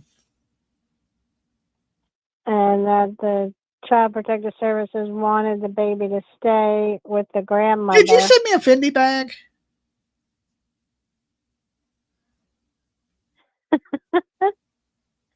I don't want to talk about that. Yes. Was that for me? But it's not for you. It's for PJ, right? It's not for you. Yeah, it's for PJ. Okay, because PJ said that it's a man's bag. And I was like, I don't know. And she pulled it up, and it was, I guess a lot of men wear that bag. I don't know. That's what she told me. And I was like, no, I think she sent this to you. I never heard of that. Yeah. Yeah, okay, well, good. I'll tell her in the morning it's for her. She's like, I think she sent this for you. I was like, I don't think I'm going to be walking around with a man purse. Even though it's a really nice one. That's not what it is. Okay, okay. It was for her to use. You travel a lot. I hear you. Okay, for her to use. I looked it up. That thing's kind of expensive there, short legs. So, I didn't know. I was like, I don't know. I don't think men carry nothing that look quite like this. But I mean, I guess, they just the whole men purse era that we live in. And, I'm glad you got it for her. I'll tell her in the morning. But I told her. Carry satchels and stuff. Yeah, I said, I think this is for you. And she's like, I don't know. I think it's for you. I was like, so we're in there arguing about who it's for. I was like, I think that's yours. If it's for me, I'm not going to carry it. So don't never buy me a man purse. Okay. Book bag, I will carry. Even one strap book bag, I'll carry. Man purse, you're not catching Dolly wearing no man purse. No, I didn't send them. I don't care if it's $1,000 man purse. I guess I forgot to change the name on it. It just didn't say who it was to. It didn't have anything with it. It was just a bag. Oh, okay. But thank you. And PJ, I'm sure will thank you tomorrow on her live stream. As soon as I let her know. Oh, God. Okay. Okay. Yeah, it's hers. All right, short legs, you be good. Okay, you too. Right. Bye-bye. All right, peace. Good night. So short legs in a really nice bag. And I mean, it's nice. But I knew it went for me. And I was thinking, no way she sent this bag to me. Like, have you ever seen Dolly walking around with a man purse? You know what I'm saying? I carry a book bag. I have a book bag that's a Reebok one that's a one strap. You would have better luck with a fanny pack, maybe. You know what I'm saying? And I do have a fanny pack, but I only wear it when I'm flying so I can have my stuff ready to pull out. And so the only time I ever put that thing near me is when I'm flying. All right. Because they don't count it as a bag. So I kind of jam my IDs and everything so I can get through TSA and stuff like that. But yeah, when she was like, I think this is for you, I looked it up and, it's men carry this bag. And I was like, the hell? You know what I'm saying? It looks just like the purse PJ carries now. I was like, no, I don't think so. I don't think that's happening. But thank you for the thought of it. Right? Thank you. But I'm sure PJ will like it. Right? Thank you, Short Legs, for being so cool and getting that for PJ. But it didn't specify, it didn't say nothing. It just showed up. And I was like, So, but you guys are great. Thank you for everybody that, especially, you know, that send me things that are like thinking about me, you know, it's the thought that counts. Even if you would have got me a man purse, I would have kept it as a souvenir, you know, and set it somewhere. I just wouldn't have went out in public with a man purse. Okay. But anybody wants to send me a book bag or anything like that, you're more than welcome to. But no man purses. Okay. No man purses, off limits. Can't do it. All right. Holding the purse is okay. I'll hold my girl's purse. I ain't got no problem with it. Right. But I'm not walking around like with a purse. I just ain't. Not when I got a book bag. Dolly. Hello. Hello? Yes. Is Dolly? Yeah, you gotta turn me down in the background. Coming out of the background. Yeah. I got to turn it when I got TV on. Hold on. Okay, because I can't hear you. Can you hear me now? Yeah, I can hear you a little bit better. Yes. I can hear you now. So what's going on, Dolly? Not a whole lot. Living my best life. America. Mm-hmm. This is my first time calling in. I watch y'all down though. What? I think it's cool. Awesome to talk to you. But I'm thinking about it. I live in South Carolina, and we got lost in the woods. We meant to get lost. When you got lost in the woods, you meant to get lost? Exactly. We meant to get lost. Uh-huh. We wasn't just going out to get lost, We meant to. Yeah. Well, you know, when you live in a wooded area, you know the woods better than anybody. Oh, heck yeah. I mean, it's been built up now, but it was nothing but woods when we lived here. And, it was just woods all around. Yeah. And the old home place, you know, the old home place is still, the concrete still there and everything. But, I mean, we got lost. And we're in North Carolina or South Carolina. We got to North Carolina border. Okay. North Carolina, and we got lost. We had to get lost. Yeah. Maybe Spartanburg, Greenville, or wherever. So what do you think about these kids? I think, and I have had several dreams, and I'm not saying I'm psychic, but I say that the mama has these kids. I have had since day one. And mama found much reservation. And I'm half Cherokee. My grandma Cherokee and my great-great-grandpa was complete Cherokee, 100% Cherokee. Uh-huh. So, I mean, I love the natives, you know. I love the Indians. But I'm telling you, Mama's got them kids.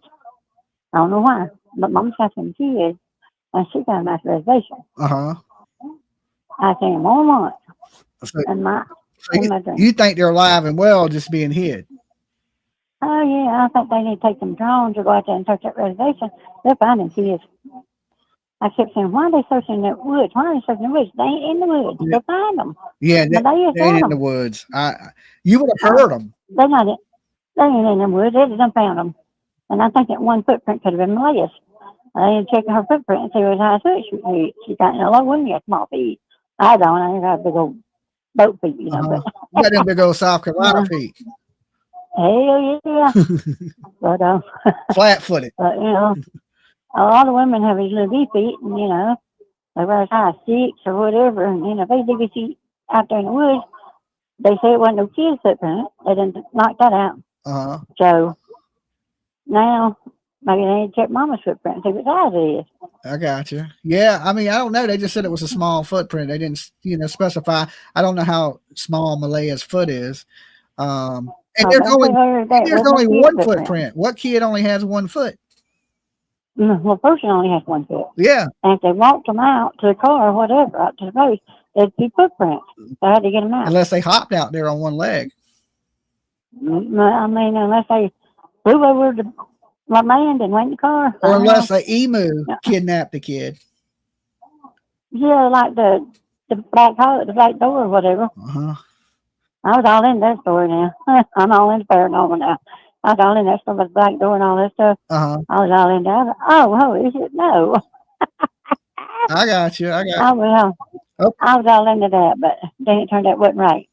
I got you. I said, well, okay. So I appreciate. But yeah, the mom got them at the reservation. You take them on that reservation.